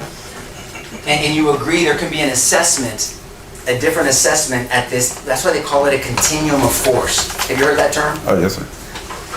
So the jury understands this. You would agree with me, to permission in the law? Yes. If 2 people agree to fight, you want to fight? Yeah, I want to fight. F you, whatever, they go fight. That's called what? It's Mutual combat. mutual combat. Okay, and so that's allowed in Texas. Yes. 2 people want to fight, they want to fight. But then at some point, this person agreed to a fight, but then if I get one over on them and they're knocked out, they didn't agree for me to continue to kick them upside the head, right? Yes, sir. So then at that point, I'd be breaking the law. In this continuum of force. Yes. It's not reasonable anymore because the threat's gone, and it's not immediate. The person's knocked out, so then I cannot use force in Texas. Yes, sir. But you agree with that? Yes, sir. Okay. And so that's what I'm talking about, this continuum of force between you, Ramos, I'm going to break it up into 3s. You, Ramos, and Salinas, and then Flores, Alejandro, and Villalobos. These are 2 separate groups of officers doing very different things, correct? Oh, yes, sir. And then everybody starts showing up. Because after she says, shoot me, Salinas says, I'm going to shoot you. Then people start showing up. You remember that? Yes. Really quick, because taser's been brought up a lot. Would you agree that Officer Ramos misused his taser when he pointed it at the dog? Yes, sir. Matter of fact, when you flicker your taser like that, you have to get supervisor approval. To flicker it? Yes, sir. Not just to flicker it. When you do that kind of, people need to know, you can't just walk around flickering your taser at people, right? No. The manual doesn't allow that. Well, you don't have to, so like when you use, they call it like a show force, things like that. When you pull out your weapon and you point at somebody, you have to actually do like a report for that. But as far as the tasers, it doesn't pertain to the taser. But taser is a compliance technique. It's not a self-defense technique. You would agree with that? Yes, sir. And what I mean by that, so the jury understands, if you give a permission to stand, Judge? Yes. If you command someone, you're under arrest, get down, and they don't get down, you want them to comply, so you want to avoid having to shoot them, so you use your taser. Yes, sir. You can use pepper spray. Yes. You can use your ASP, your baton. Yes. Those are all compliance techniques, right? Less lethal, but compliance techniques, right? Yes, sir. You're not taught in the academy that if somebody comes at you with a knife, a hammer, or a gun, that you either deploy a taser, an ASP, or your pepper spray. That's not taught. No. You use your weapon. Well, I guess whatever you feel that you need Say to that one more use. time? Whatever you feel you need to use. That's exactly right. Whatever you feel you need to use to protect your life and to preserve a third person's life, correct? Yes, sir. So then you briefed, you and Ramos and Salinas, I guess, particularly briefed Sergeant Flores and Officer Villalobos and Officer Alejandro and Officer Thompson and the other officers, Salinas and Gomez. Everyone's there, Chernak. There's a lot of people we're going to hear from. And you're laying out what happened from the beginning to where we're at. Not at one time. I'm not sure like who spoke with who or anything like that. I'm sorry? I'm not sure who spoke with who or who communicated with who as far as what was going on. Okay, but somebody needs to be briefed. Oh, yes. I mean, and so there's briefings going on. Salinas, to your knowledge, Ramos, at times you're saying things because you're talking and you're trying yes. to. Yes, sir. You're trying to do that 5th C, create a plan. Yes, sir. Because you guys have done the other 4 C's. You've done the containment, right? Yes, sir. You've done the control. Nobody new is coming into the scene. They can put in danger, so you control. Yes, sir. Right? You communicated with her a lot yes, between sir. everybody. Yes, sir. Now, then you made a call. You called the sergeant. You called NCID. SWAT wasn't coming out. Mental health wasn't a 24-hour deal back then, right? Yes, sir. And then now you're creating a plan. Yes, sir. Right? And so, and part of that plan was for there to be a distraction. There was going to be some officers at the balcony, and then there were some officers in the back. Where was it Mr. De Los Santos or Santos? Which was his name? I don't remember exactly his name. But What his name was. the older gentleman in the room, right? Yes, sir. Are you aware that 3 weeks later he passed away? No, sir. So he wasn't in good shape, right? By the looks of it, no. I mean, he was ill. And you did see in his window that cup of urine there, right? I don't remember seeing it. I'll show you the video in a second. But so you see from both angles. You guys are looking in that 3rd bedroom with the bunk beds, and then you're looking at where this gentleman was, right? Oh, yes. And then you're walking back and forth, and they're talking, and everyone's trying to plan on what to do. Correct? Oh, yes, sir. And matter of fact, then there was an Officer Thompson that was standing near Nathan Villalobos that was trying to talk to him, saying, let's come out. Please don't force us. Let's talk in the law, because she felt like she knew the law. And everyone's trying to talk her out of there, even though she's committed 3 aggravated assaults against peace officers at this time, right? Yes, sir. Okay. Then at some point, Officer Villalobos, permission in the word, Judge? Yes. He jumps over the railing, and he says, because either Ramos or Chernak, I think you were back there too, are distracting her, because he said, we got to get inside here. He reaches in, and he unlocks the door. And you can see, and on another video, we'll look at it, you can hear the door being unlocked.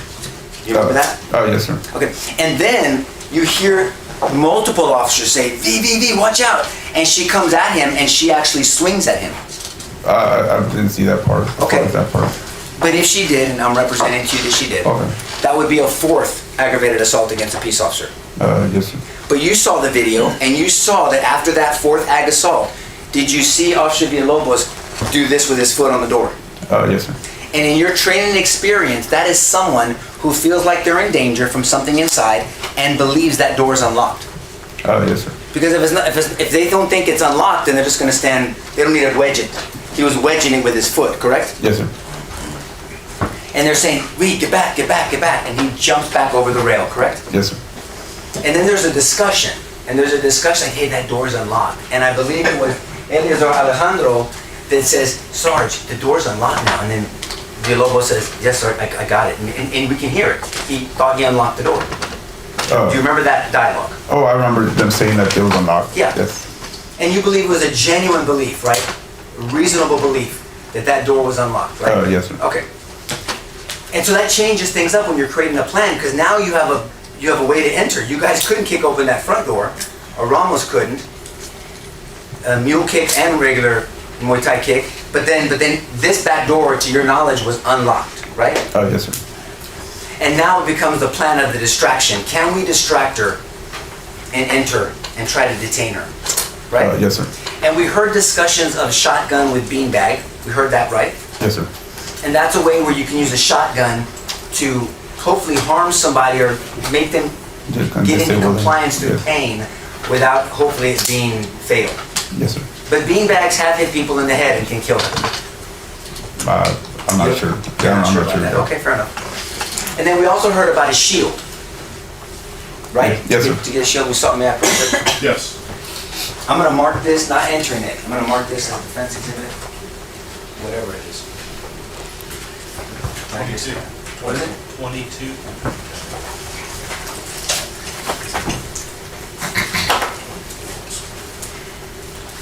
May I approach the witness, Judge? Yes. I'm handing you has been marked for identification purposes only as defense exhibit 22. May I come back here with you? You recognize something like defense exhibit 22, correct? Yes, sir. What do you recognize defense 22 as? The shield? A type of shield. This type of shield. Can you pick it up, please, sir? It's not super light, but it's not the heaviest. Yes. And you would agree that these defense shields, these are, see, thank you. There's different grades to them. Yes, sir.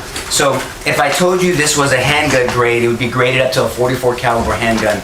You know there's different types of shields. Yes, sir. And then there's more heavy duty shields that are for like long rifles, correct? And the purpose of a shield, we're not Spartans, we're not fighting with swords and shields, right? This is for a projectile, a ballistic projectile. Yes, sir. For bullets. Yeah, depending on the shield. Yes. Right. Because can I use someone to help me, Judge? Yes. Willie, will you come here, please? Oh, okay, well, Nathan can go. I was calling him, but it's okay. So if he's carrying a shield, and I have a knife, for instance, I can do this. The shield is not made for that. No, sir. If he's carrying a shield,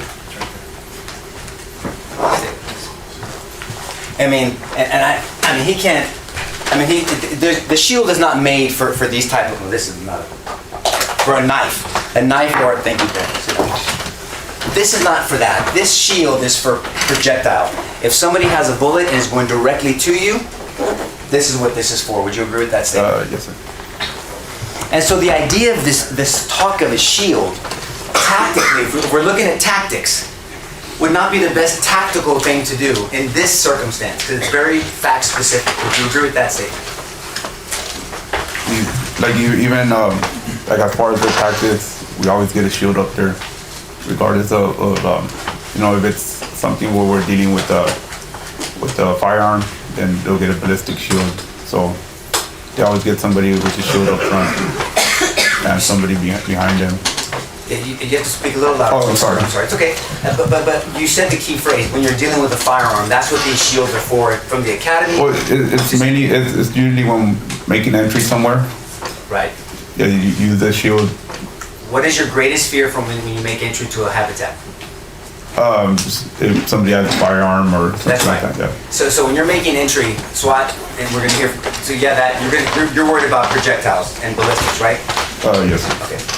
And so the idea of shield, but I guess the point being made is there's contemplation of how can let's try to put this plan together and create this plan to try to get this under control, right? Oh, yes, sir. Because at this point now, she has committed 4 aggravated assaults against peace officers, right?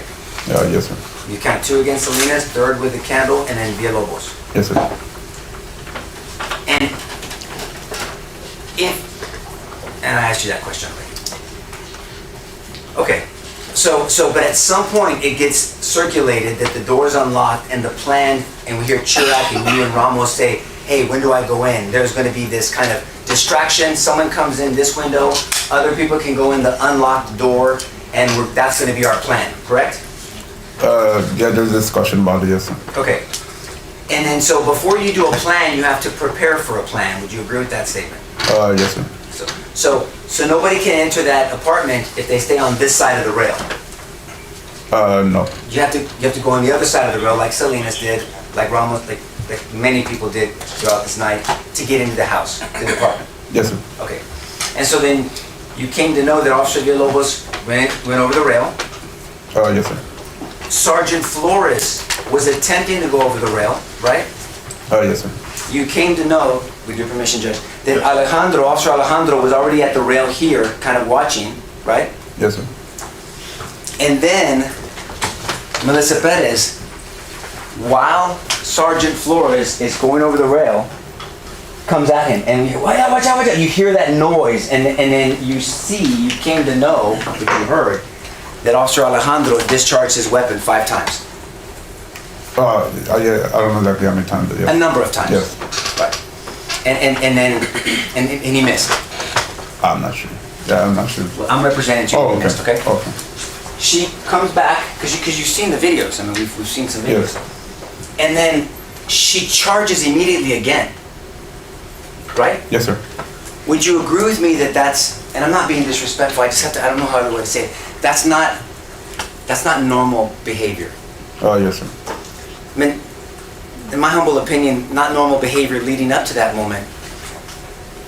But once you've attacked an officer with the hammer and you've taken, what's called taking gunfire, right? Taking rounds. Yes, sir. Not get hit, and then you immediately charge again. What does that tell you about that person, in your opinion? My opinion, I mean, she has to be stopped, I guess. Well, but she's intent on hurting someone or getting hurt herself. Yes. I mean, she's already been shot at a number of times, right? Yes, sir. And then, I mean, it wasn't like a 5-minute delay, 1-minute delay. She goes back, and then we're going to see other videos. These videos aren't as clear.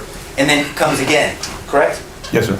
And we heard on the video that the officers, and I'm going to bring something up about handcuffing her, because I know that some people don't understand that.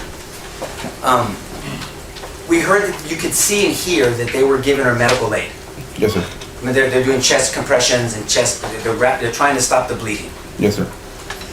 But I think what a lot of people, the first time everybody sees this, it's kind of shocking when you deal with an officer-involved shooting, OIS. Officers are trained to do what with the person that's been shot? What do you have to do immediately? Detain them. I mean, not detain them, but put handcuffs on them. Right, and that's not someone being cold or callous or mean. That's part of the training. Every officer in Bexar County, every officer in San Antonio PD, every officer arguably in Texas, that if, God forbid, if they're involved in an officer-involved shooting, they're going to handcuff the suspect, right? Oh, yes, sir. Okay, so that wasn't anyone in that group being mean or vicious or anything like that. Okay, so once she's in custody, you heard and you saw that they were trying to give her medical aid. Yes, sir. You also heard them talk about a wound to the chest and under the arm, correct? Yes, sir. In your opinion, is that consistent with someone coming at you like this? Yes, sir. Because the wounds weren't to the back and the buttocks and the legs. It was a frontal shot and under an arm. If my arm was down, I would be shot here versus here, correct? Yes, sir. And you came to find out and heard that that's where, unfortunately, the wounds were on Melissa Perez, right? Oh, yes, sir.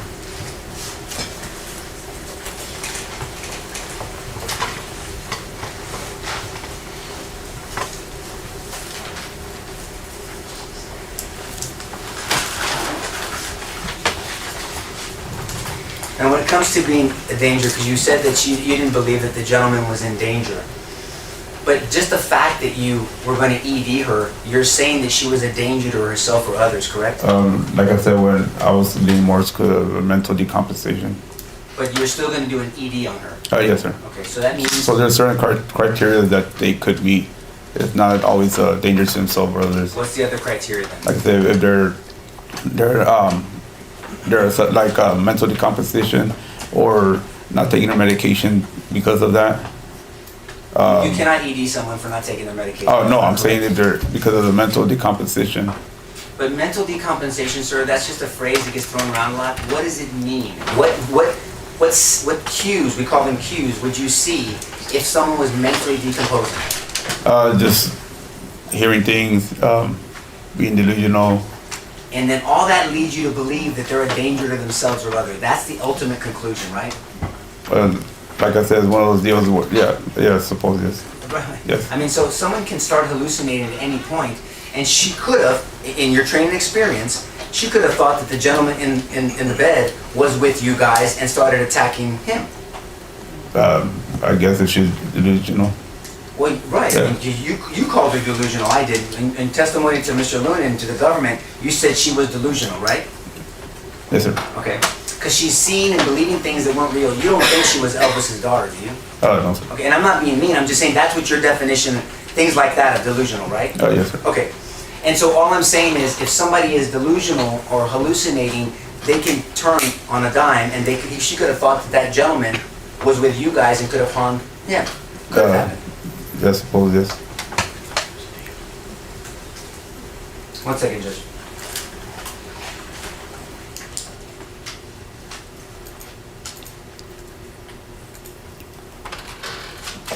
Thank you for answering my questions, officer. Pass it over to Judge. May I proceed? Yes. All right. Part of your training is to become familiar with Procedure 611, the mentally ill persons, part of the general manual, correct? Yes, sir. All right. So you would agree with me that you're trained that symptoms associated with mental illness include thoughts of being plotted against or delusions of grandeur, correct? Yes, sir. And she met that criteria, correct? Yes, sir. All right. And also thinks that people are watching or talking to them, correct? Yes, sir.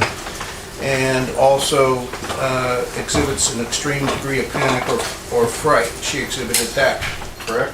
Yes, sir. And also includes behaves in a way dangerous to him or herself. She exhibited that, correct? Yes, sir. And also demonstrates an unusual thought process, correct? Yes, sir. And when she talked to you, she said that in her view it was okay to cut the alarms, and you found, and she had no problem with it. That fits that criteria, correct? Yes, sir. And she told you that she was picked up a man off the streets that needed medical attention, correct? Yes, sir. Now, did you tell any of your fellow officers that she picked up a man off the street that needed medical attention? Did you tell anybody that? No, sir. I'm being. All right. I'm to speed this up. I hope you can agree with me so we don't have to show you bits and pieces of the videos. But would you agree with me that after 1 minute, the timestamp on the video is 1:20 a.m. when last time you told anyone about the FBI or that you were going to ED her or that she was paranoid? Would you agree with me, or do we need to play the video to prove it? Yes, I agree. You agree with me? Yes. All right. And so would you agree with me that at 1:20, that the only people there were Robert Ramos and Officer Jonathan Salinas? Yes, sir. All right. And would you agree with me that at the point in time that the firefighter, then Lieutenant, now Captain Chris Hudson, told you that he had a video of her admitting to cutting the wires, correct? Yes, sir. And then he showed you the sprinkler closet, correct? Yes, sir. And he told you then that she was paranoid and that the FBI was listening to her, correct? Yes, sir. So would you agree with me that at that point in time you had all the information to emergency detain her, correct? Yes, sir. All right, and that was before you even walked up to her, correct? Yes, sir. And you said that you were waiting for a cover officer. Let's test out whether your conduct makes sense. Excuse me? let's test if your conduct makes sense. Now, the dispatcher dispatched you to the call, correct? Yes, sir. And your call sign that evening was 6340, correct? No, it wasn't. Well, okay, it was 62. It was I don't believe, I was on the 61 side. I don't remember exactly what it was. 6120? No. I don't know exactly what it was that day. All right. Maybe 6150, maybe. Would you or agree 40. with me that 6340 was actually the district for Jonathan Salinas, correct? Yes, sir. All right. So I believe it was 6111 Tango was Ramos, correct? I'm not sure. All right. Would you agree with me, and you can look it up if you don't, but would you agree with me that whatever your call sign was, whatever Ramos' call sign was, that the dispatcher broadcast your call sign and Ramos' call sign and said head to 6200 Old Pearsall Road for a disturbance, fire alarm going off, gave all the details of a person matching the description of Melissa Perez, cut the alarm, saying she owned the place, possibly intoxicated, correct? Yes, sir. All right, so you knew ahead of time that she was possibly intoxicated, correct? From what the key card. And you're supposed to read the key card beforehand, correct? Yes, sir. All right. And it was a disturbance in progress, correct? Yes, sir. That was a low-grade nature of a call, correct? Yes, sir. All right. And would you agree that procedure 611 requires, well, let's back up. You would agree with me you're supposed to obey the dispatcher, correct? Yes, sir. And you're supposed to communicate relevant information to the dispatcher because you're required to perform aid and assistance to your fellow officers in times of danger, correct? Yes, sir. And if you fail to provide information to your fellow officers in times of danger, that could hurt them, correct? Yes, sir. And one of the things you're trained about in the academy is the totality of circumstances when using force, correct? Yes, sir. And if you don't tell your fellow officers what you observed when you first get there, you're withholding material information from your fellow officer, correct? Yes, sir. And you would never do that, would you? Like I said, I told Salinas when he got there. No, no, sir. You would not withhold information from your fellow officers. Oh, no, sir. Excuse me? You would not withhold information from your fellow officers. No, I wouldn't. All right, and the most effective way to communicate information to your fellow officers, and the way you comply with 611 is you tell the dispatcher that she needs to upgrade the call, correct? Yes, sir. And one of the things that the dispatcher can do is upgrade the call to mental health in progress, correct? Yes, sir. And that never happened, did it? As far as when I got there, or on the way over there? You know what the IDR or key card is, correct? Yes, sir. Did you review the IDR and the key card Yes, sir. before you testified today? Yes, sir. Would you agree with me? And if you need me to approach you to prove it, I can show you the exhibit that's been introduced, but that was never upgraded to mental health in progress. Would you agree with me? Yes, sir. All right. And you should have told the dispatcher that it was a mental health in progress, so she could have upgraded the key card, correct? Well, like I said, when they read It's a it, yes or no. Were you required to do that by procedure 611? Tell the jury yes or no. like I said, if she has every opportunity to read it also, and she could do it also. Tell the jury yes or no. Were you required to inform the dispatcher that Melissa Perez was a mental health in progress? Well, if it's on general manual, yes. Okay. So is your answer yes? Yes. You failed to follow the general manual, didn't you? I guess, yes. All right. And because you failed to follow the general manual, your fellow officers did not know, these gentlemen sitting over here, these three defendants did not know by reading the key card that Melissa Perez was going to be emergency detained. There's nothing in the key card that indicates that she was paranoid, nothing that indicated that she was hearing voices or that the FBI was following her, correct? Oh, yes, sir. There wasn't. There was nothing there in the key card, right? Just whatever was as far as the actual key card, but I didn't put any of that stuff in there. Okay, and because you didn't put that in there, no one knew that's what was happening, correct? Yes, but the thing is when we... Okay, so the answer is yes. All right, so, now, you determined early on that it was a mental health in progress, but nothing happened to upgrade that, correct? Yes, sir. All right, and the general manual says that when there's a mental health situation, you're supposed to assign a cover officer to a mental health call, correct? What? You're supposed to assign a cover officer to a mental health call, right? Yes, sir. And when the dispatcher assigned both you and Ramos, you understood that it was your call and he was covered, correct? Yes, sir. All right. So, not once do we hear you get on the radio saying, add Medcom to the call, or what is 6111's ETA, right? No, sir. And you could have asked for 6111's ETA, correct? Yes, sir. You didn't do that. No, sir. You could have asked 6111 to go to an open channel, correct? Yes, sir. And tell the jury what an open channel is. It's a channel where you tell the officer they can switch his channel. It's more like a private channel between, I mean, everybody could hear, but you could talk directly to them on our radio. And you could have asked Ramos, when are you going to get here? Yes, sir. All right. And you could have told him, I want to ED someone, correct? Yes, sir. And he would have known either to step it up or not, correct? Yes, sir. All right. And you could have, for lack of a better phrase, you could have kept Melissa Perez on ice until Ramos arrived, correct? Yes, sir.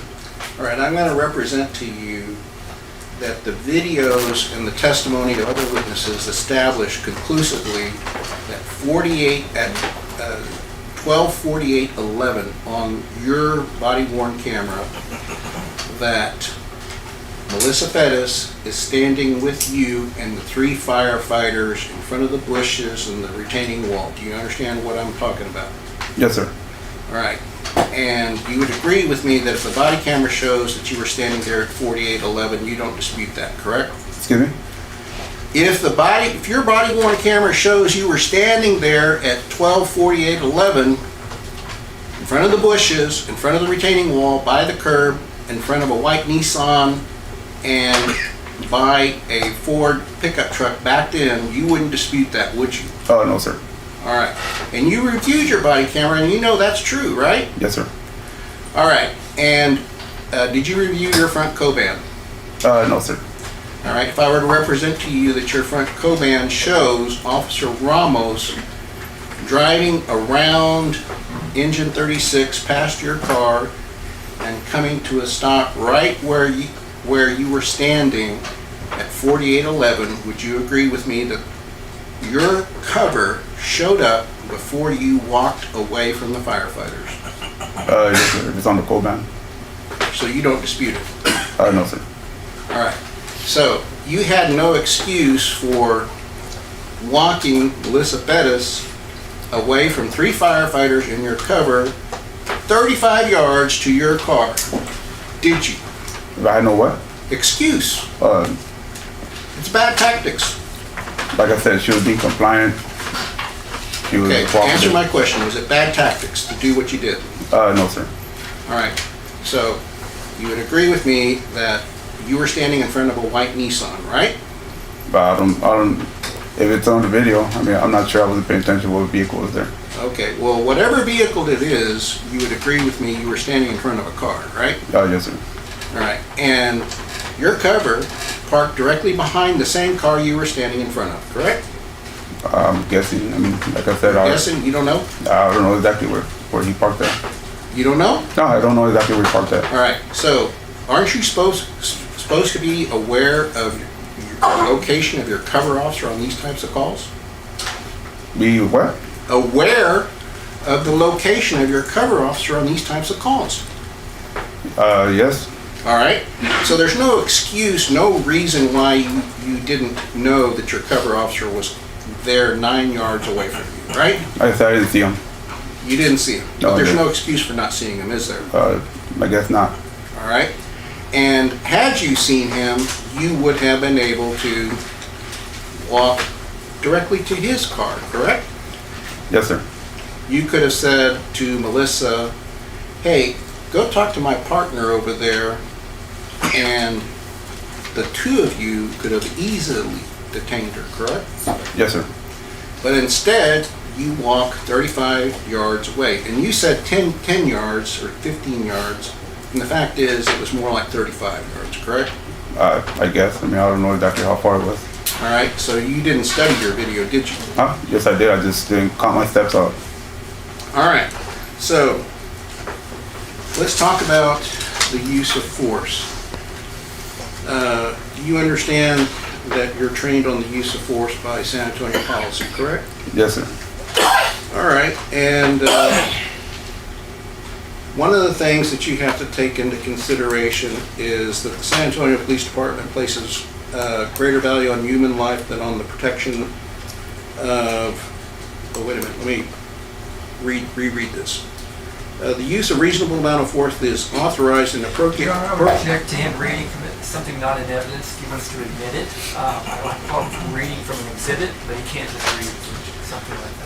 I'll rephrase. Would you agree with me that your training tells you that you should take into account federal statutes that to determine whether or not your force is unnecessary or excessive? Yes, sir. All right. And so, to your knowledge, in this case, there's been no violation of federal statutes that deal with unnecessary or excessive force, correct? As far as when the whole situation? Yes. There's been no finding that there's been a violation of federal statutes in terms of unnecessary or excessive force, correct? Yes, sir. All right. And you would agree with me that you have what's called a use of force matrix, correct? Yeah, yes, sir. All right. And the use of force matrix basically says, and Mr. LaHood covered it well, but just to be sure, the use of force matrix authorizes you to meet deadly force with deadly force, correct? Yes, sir. All right. And the use of force matrix labels the table the officer's perception of a suspect's actions, correct? Yes, sir. And what does it mean in your understanding and your training of the officer's perception of a suspect's actions? Whatever they feel that that they need to do to protect themselves. All right. And you understand that sometimes another person's standing 20 yards away may not see what someone up close sees, correct? Yes, sir. All right. Now, one of the things that I don't believe has been introduced into evidence, you would agree with me, the width of that patio was 6 feet, correct? I'm not sure exactly, but you would agree sure with exactly. me that sounds about right. Probably, yeah. All right. Too big. And you remember at a point in time that at 2:02, at 2 o'clock, 2 minutes, and about 1 or 2 seconds, Villalobos and Albert Flores go over the patio rail. You recall that, correct? Yes, sir. And Nathaniel Villalobos was able to go over the rail first, correct? Yes, sir. And then Sergeant Alfredo Flores straddled the rail kind of like a horse, right? Yes, sir. And he turned counterclockwise, correct? Yes, sir. And when he turned counterclockwise and set foot on the patio inside the rail, between the window and the rail, he was facing away from the window. You agree with that, correct? Yes, sir. All right, and so when he was facing away from the window, he was unable to see Melissa Perez come charging at that window with a hammer, correct? Yeah, yes, sir. You agree with me? Yes, sir. So when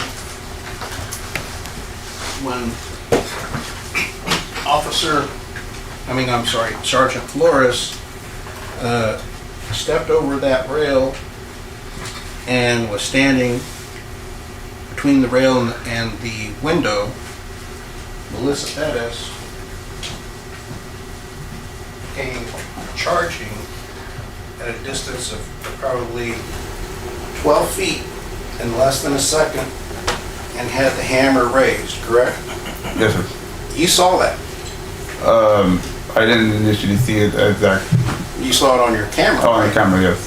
There's no doubt it's on your camera. Oh, yes, sir. So you know it happened, right? Yes, sir. And when she got to the window, she did this, hit the window, and when she hit the window, the head of this hammer was 3 to 5 feet away from the back of Alfred Flores' head, right? But I'm not sure exactly how far it was. Would you agree, roughly speaking, 3 to 5 feet? Yes, sir. All right. And the way that she was running, and the way that she was swinging. Have you seen the movie The Patriot with Mel Gibson, where he throws the tomahawk at the British soldiers? Yes, sir. All right. She was swinging the hammer like that, right? Yes, sir. And we know what happened to the British soldier in the movie Patriot, right? Yes, sir. What happened to the soldier? Hit him in the head. And what happened to him? Died. He died? Oh, bleeding. Started bleeding. I'm not sure exactly. Well, he suffered serious bodily injury. Yeah, or I'm not death, sure right? exactly if he died or not, but yeah, No doubt he suffered serious bodily injury or death, right? yeah. All right. So the distance that she was swinging the hammer, had she let go of that hammer, it could have hit Alfred Flores in the back of the head, like in the movie Patriot, right? Yes, sir. All right. And when she saw that, it was reasonable for Eleazar Alejandro to believe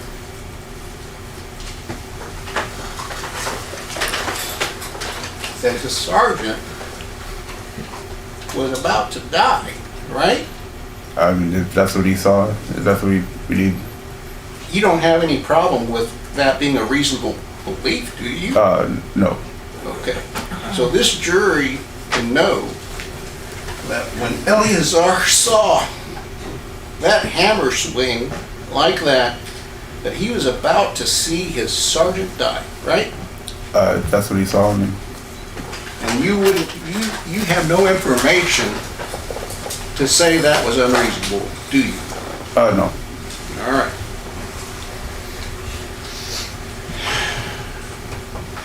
And Judge, I would ask the court to take judicial notice of Texas Code of Criminal Procedure, Article 6.06, which requires that peace officers have a duty to prevent injury and prevent death.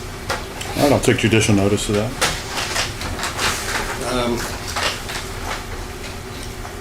I wonder if you want me to continue or not. You can continue. Everybody okay on the jury? Okay.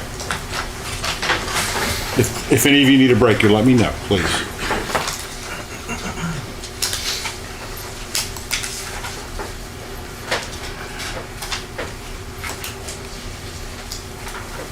Now, there's a provision in your use of force, and by the way, you testified before the grand jury, right? Yes, sir. Would you agree with me that not once did the prosecutors for the state reference General Manual Procedure 501? Your Honor, the proceedings of the grand jury are secret, and so I'll let you talk about what goes on in the grand jury room. I believe it goes to whether or not there's been a material omission or misleading by the state in this case. And also, he said he read his testimony in front of the grand jury, so we can use that to impeach him. All right, can you all approach?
Officer Roas, Yes, sir.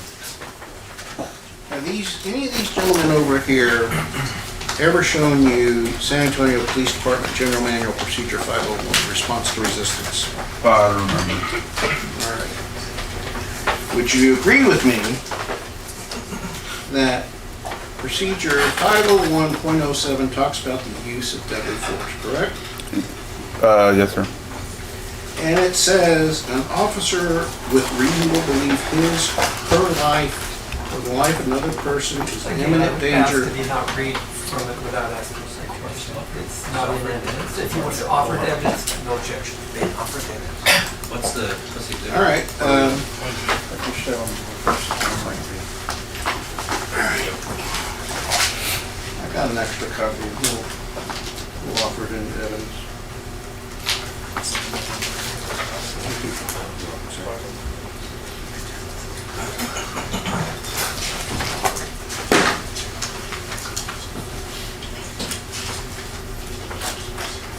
All right. Continuing to defense exhibit 23.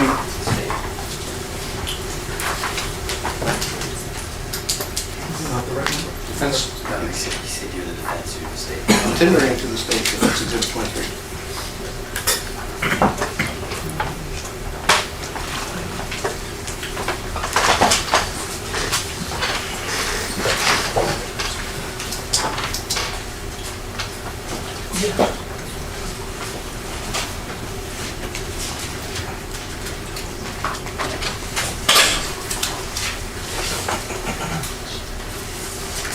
There's no objection.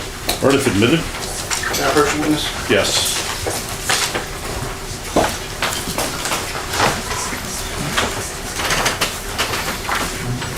First thing I'm going to ask you is, do you recognize defendant's exhibit number 23? Yes, sir. And would you agree with me, before we talk about defense exhibit 23, that the San Antonio General Manual Rules and Regulations 3.01 and 3.28 require you to know the General Manual, and ignorance of the General Manual is no excuse? Yes, sir. All right. So you're required to know this backwards and forwards, right? We could always revert to it if we need to. All right. But you're required to know it, yes? All right, so I want you to go to page 4 of that procedure.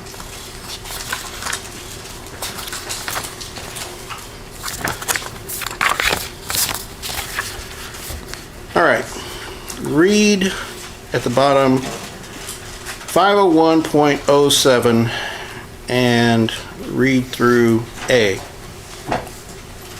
Read that out loud. A, this section applies to all forms of deadly force regardless of the type of instrument or weapon used. All right, so would you agree with me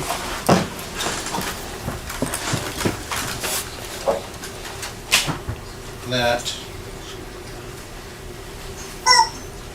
501.07A means that it applies to this type of weapon, and it's Exhibit 11. Yes, sir.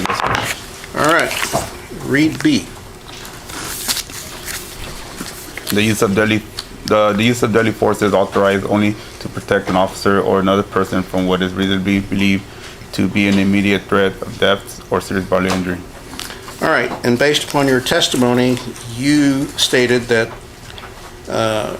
if this was going to be thrown tomahawk style, like the movie Patriot, Mel Gibson, where he kills the British soldier, that 501.07B would apply. You would agree with me? Yes, sir. Read number 1.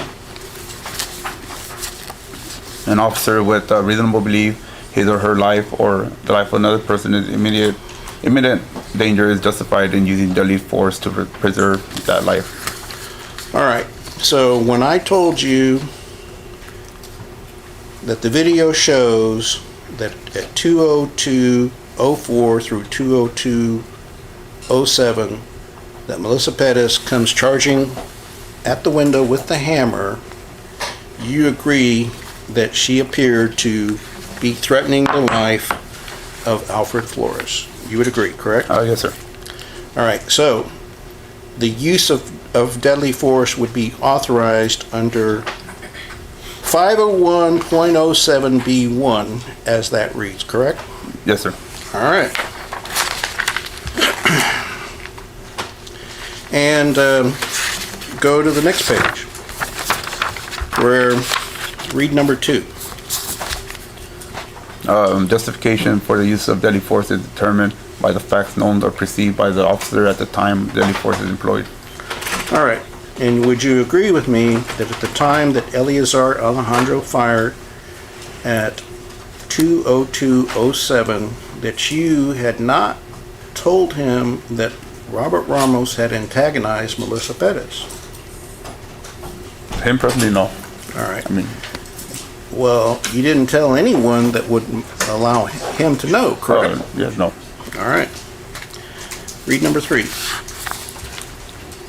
If an officer encounters an immediate threat of death or serious bodily injury situation where they have to protect themselves or another person, the officer may use the means or tactic necessary to protect themselves or another person from the immediate threat. Okay, so I'm going to read that again, and for those jurors taking notes, I hope they write this down. Number 3 says in 501.07 B3, and it's on page 5 of Exhibit 23, Defendant's Exhibit 23. It says, if an officer encounters an immediate threat of death or serious bodily injury situation where they have to protect themselves or another person, the officer may use any means or tactic necessary to protect themselves or another person from the immediate threat. You agree that's what it says? Yes, sir. All right, you ever played the game rock, paper, scissors? Yes, sir. You understand that depending upon what is played, one might beat the other and might lose to the other, right? Yes, sir. But if you had a game where the game was steamroller, rock, paper, and scissor, the steamroller would always win, right? Yes, sir. All right, so would you agree with me that when this procedure says the officer may use any means or tactic necessary to protect themselves or another person from the immediate threat, that gives them permission to use a steamroller if they think their life is in danger, right? Yes, sir. It gives them permission to use a steamroller if they think another person's life is in danger, correct? Yes, sir. So whether or not you and Ramos messed up this call, blew up the call beforehand, and you know what it means to blow up a call, right? Yes, sir. Tell the jury what it means to blow up a call. Pretty much make it more than what it is. All right, and what happens when you blow up a call? Excuse me? What happens when you blow up a call? It's made more than what it is. And more than what it is, it makes you make things worse, right? I suppose. Yes. And so if a group of officers blows up a call, doesn't tell officers that show up later, and they have to protect themselves, procedure 501.07 B3 permits them to defend themselves or a third person, right? Yes, sir. And it doesn't matter that someone else blew up the call without their knowledge beforehand, right? Yes, sir. All right.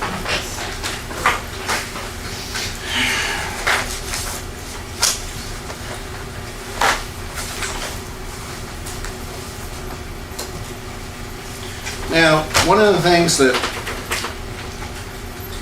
you mentioned was that you didn't know whether or not Ramos' conduct violated the taser policy.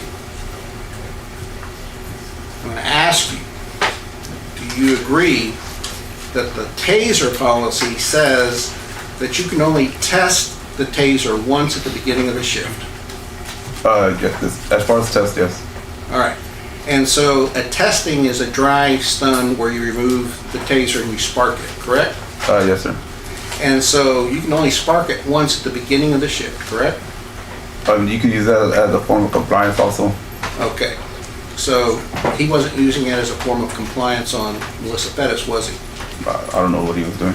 I mean, Well, she that's was, something you gotta ask him. she was inside. She was inside the apartment, wasn't she? Yes. So he wasn't using it as a form of compliance, was he? I guess not. All right. So, and he sparked it about 8 times, right? I'm not sure exactly how many times. But he was sparking it at the dog, right? Yes, sir. And Melissa Perez yelled, "That's animal abuse," right? I don't know what you yelled. Well, if it's on your transcript, if it's on your body camera, you don't dispute that, do you? Yes, sir. I You wouldn't. dispute it or? Oh, no, I wouldn't. All right. So if he was sparking it at the dog, taunting Melissa Perez, he wasn't using it as a form of compliance, was he? No, sir. All right. And did you report him for violating policies? No, sir. All right. You know what CRM is? No. You never heard of crisis response to make sure that officers don't engage in misconduct or misbehavior? You're taught that in the academy, aren't you? I don't know the acronym CRM. All right, but you know that you're supposed to report misconduct, right? Yes, sir. All right.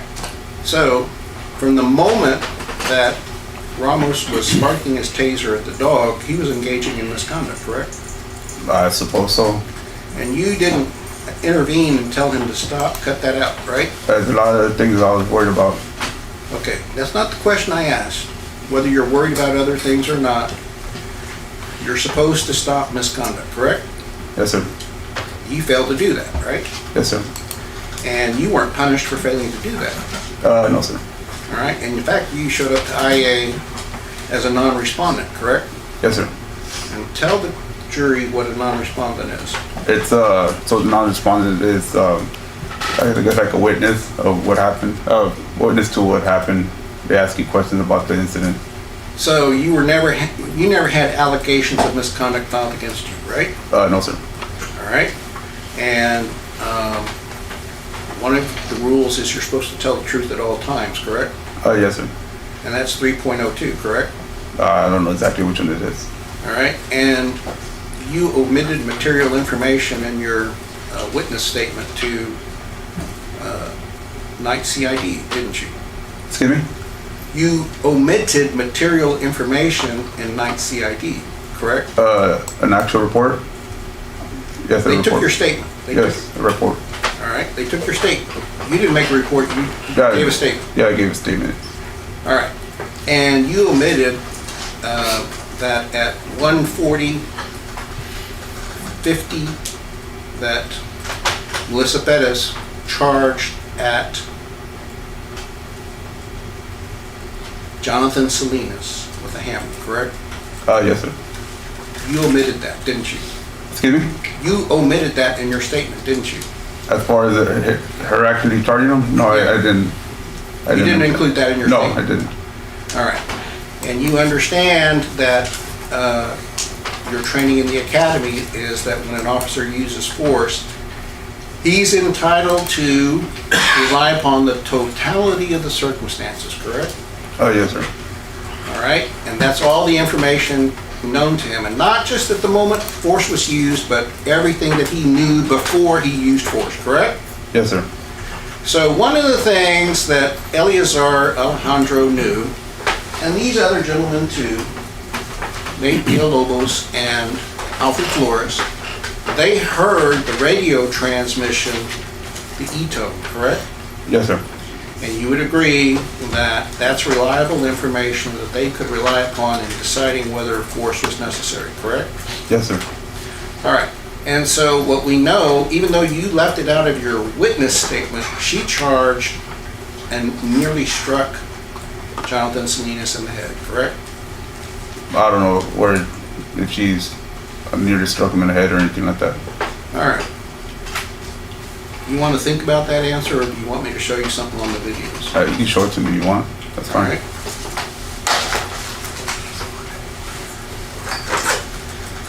Well, before I show it to you, do you agree with me? I'm going to read, we made a transcript of your body-worn camera. And I'm going to ask you whether you agree that certain things are true.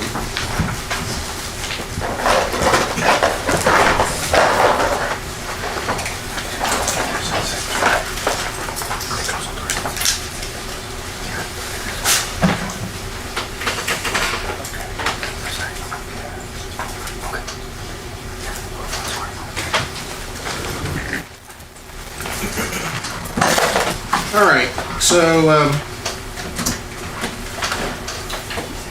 would you agree that on your body camera, you are heard at 01:40:35 saying, you think you can open and Jonathan Salinas says, the screen door. And you say at 1:40:37, yeah. That happened, right? Yes. All right. And so you're asking Jonathan Salinas to enter the residence, correct? I never asked him. So when you said, could you open the screen door, are you telling this jury that that's not a request that he enter the window? Like I said, I didn't ask him. Okay. Do you think a reasonable person... It's a question. I'm sorry? It's a question. All right. So why did you ask him if he could open the screen door? Like I said, it's a question. Asked him a question. All right. And then shortly afterwards, he jumped the railing. You see that in the video, right? Yes, sir. And he stuck his head in the window, correct? I believe he did, yes, sir. Do you believe he did or he did? Like I said, if you want to show me the video, I could watch the video. You don't remember? I don't remember. Did the prosecutors ask you if you saw that? Excuse me? Did the prosecutors ask you if you saw that? No, sir. All right. So at 1:40:48, Melissa Perez yells out, "Come in, come in, come in," right? Yes, sir. And then at 1:40:49, you yelled, and you yelled 4 times, "Watch out, watch out, watch out, watch out." Hey, you said that, right? Yes, sir. And the reason you saw that is you saw Melissa Perez charging at Jonathan Salinas with a hammer, right? Yes, sir. And she raised it above her head, didn't she? Yes, sir. And she hit the screen, and then the hammer came out the window, right? Out the window? Yes. I'm not sure exactly how far it went out, or if it did. All right. And then she swung it again, didn't she? Yes, sir. All right. So she swung it twice, right? Yes, sir. And she swung it out the window the second time, right? What do you mean out the window? Just, I'm not sure exactly what you're... The head of the hammer came out the window, right? I'm not sure exactly how far it went out, if it did go out. But you recall it did go out the window, right? Yes. All right, so she showed an intention to strike Jonathan Salinas with that hammer, right? Yes, sir. And you would agree that if you had not yelled, "Watch out, watch out, watch out," Jonathan Salinas' head would have still been inside that window and she would have been able to hit him in the head with that hammer, right? It's possible, yes. Yeah.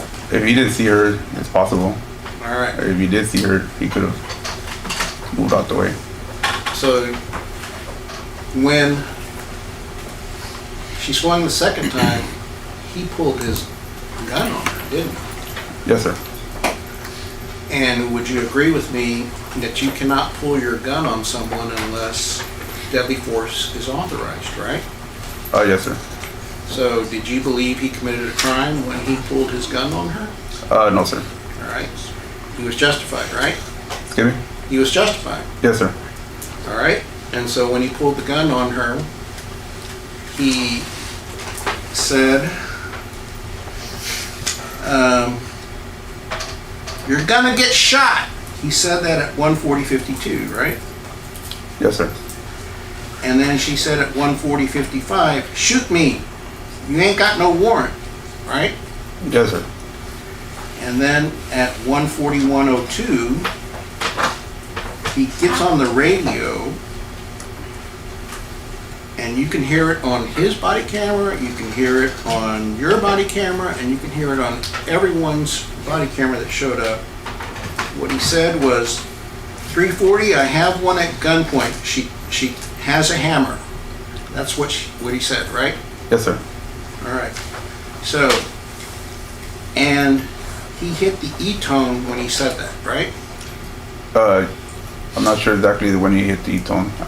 But he hit the E-tone in response to the hammer attack, correct? I believe so.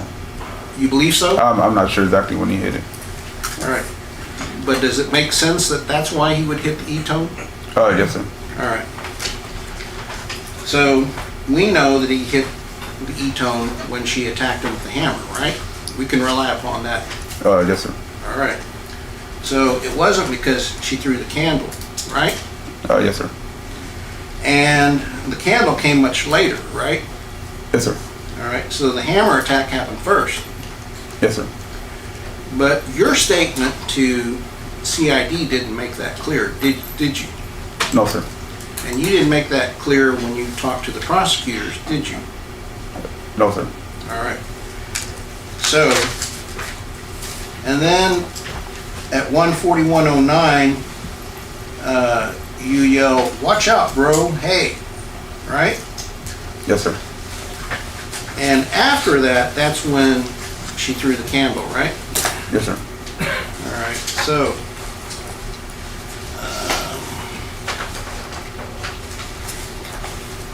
I'm wondering if I can set up my computer, or if this would be an appropriate time to break. This would be a good time to break. Members of the jury, remember that the instructions I gave you, they're going to last until the conclusion of the trial. Tomorrow we do have a very large morning docket. I'm going to ask that you be here no later than 1 o'clock. And we'll start up again, 1 until the end of the day. See you tomorrow. All right for the jury?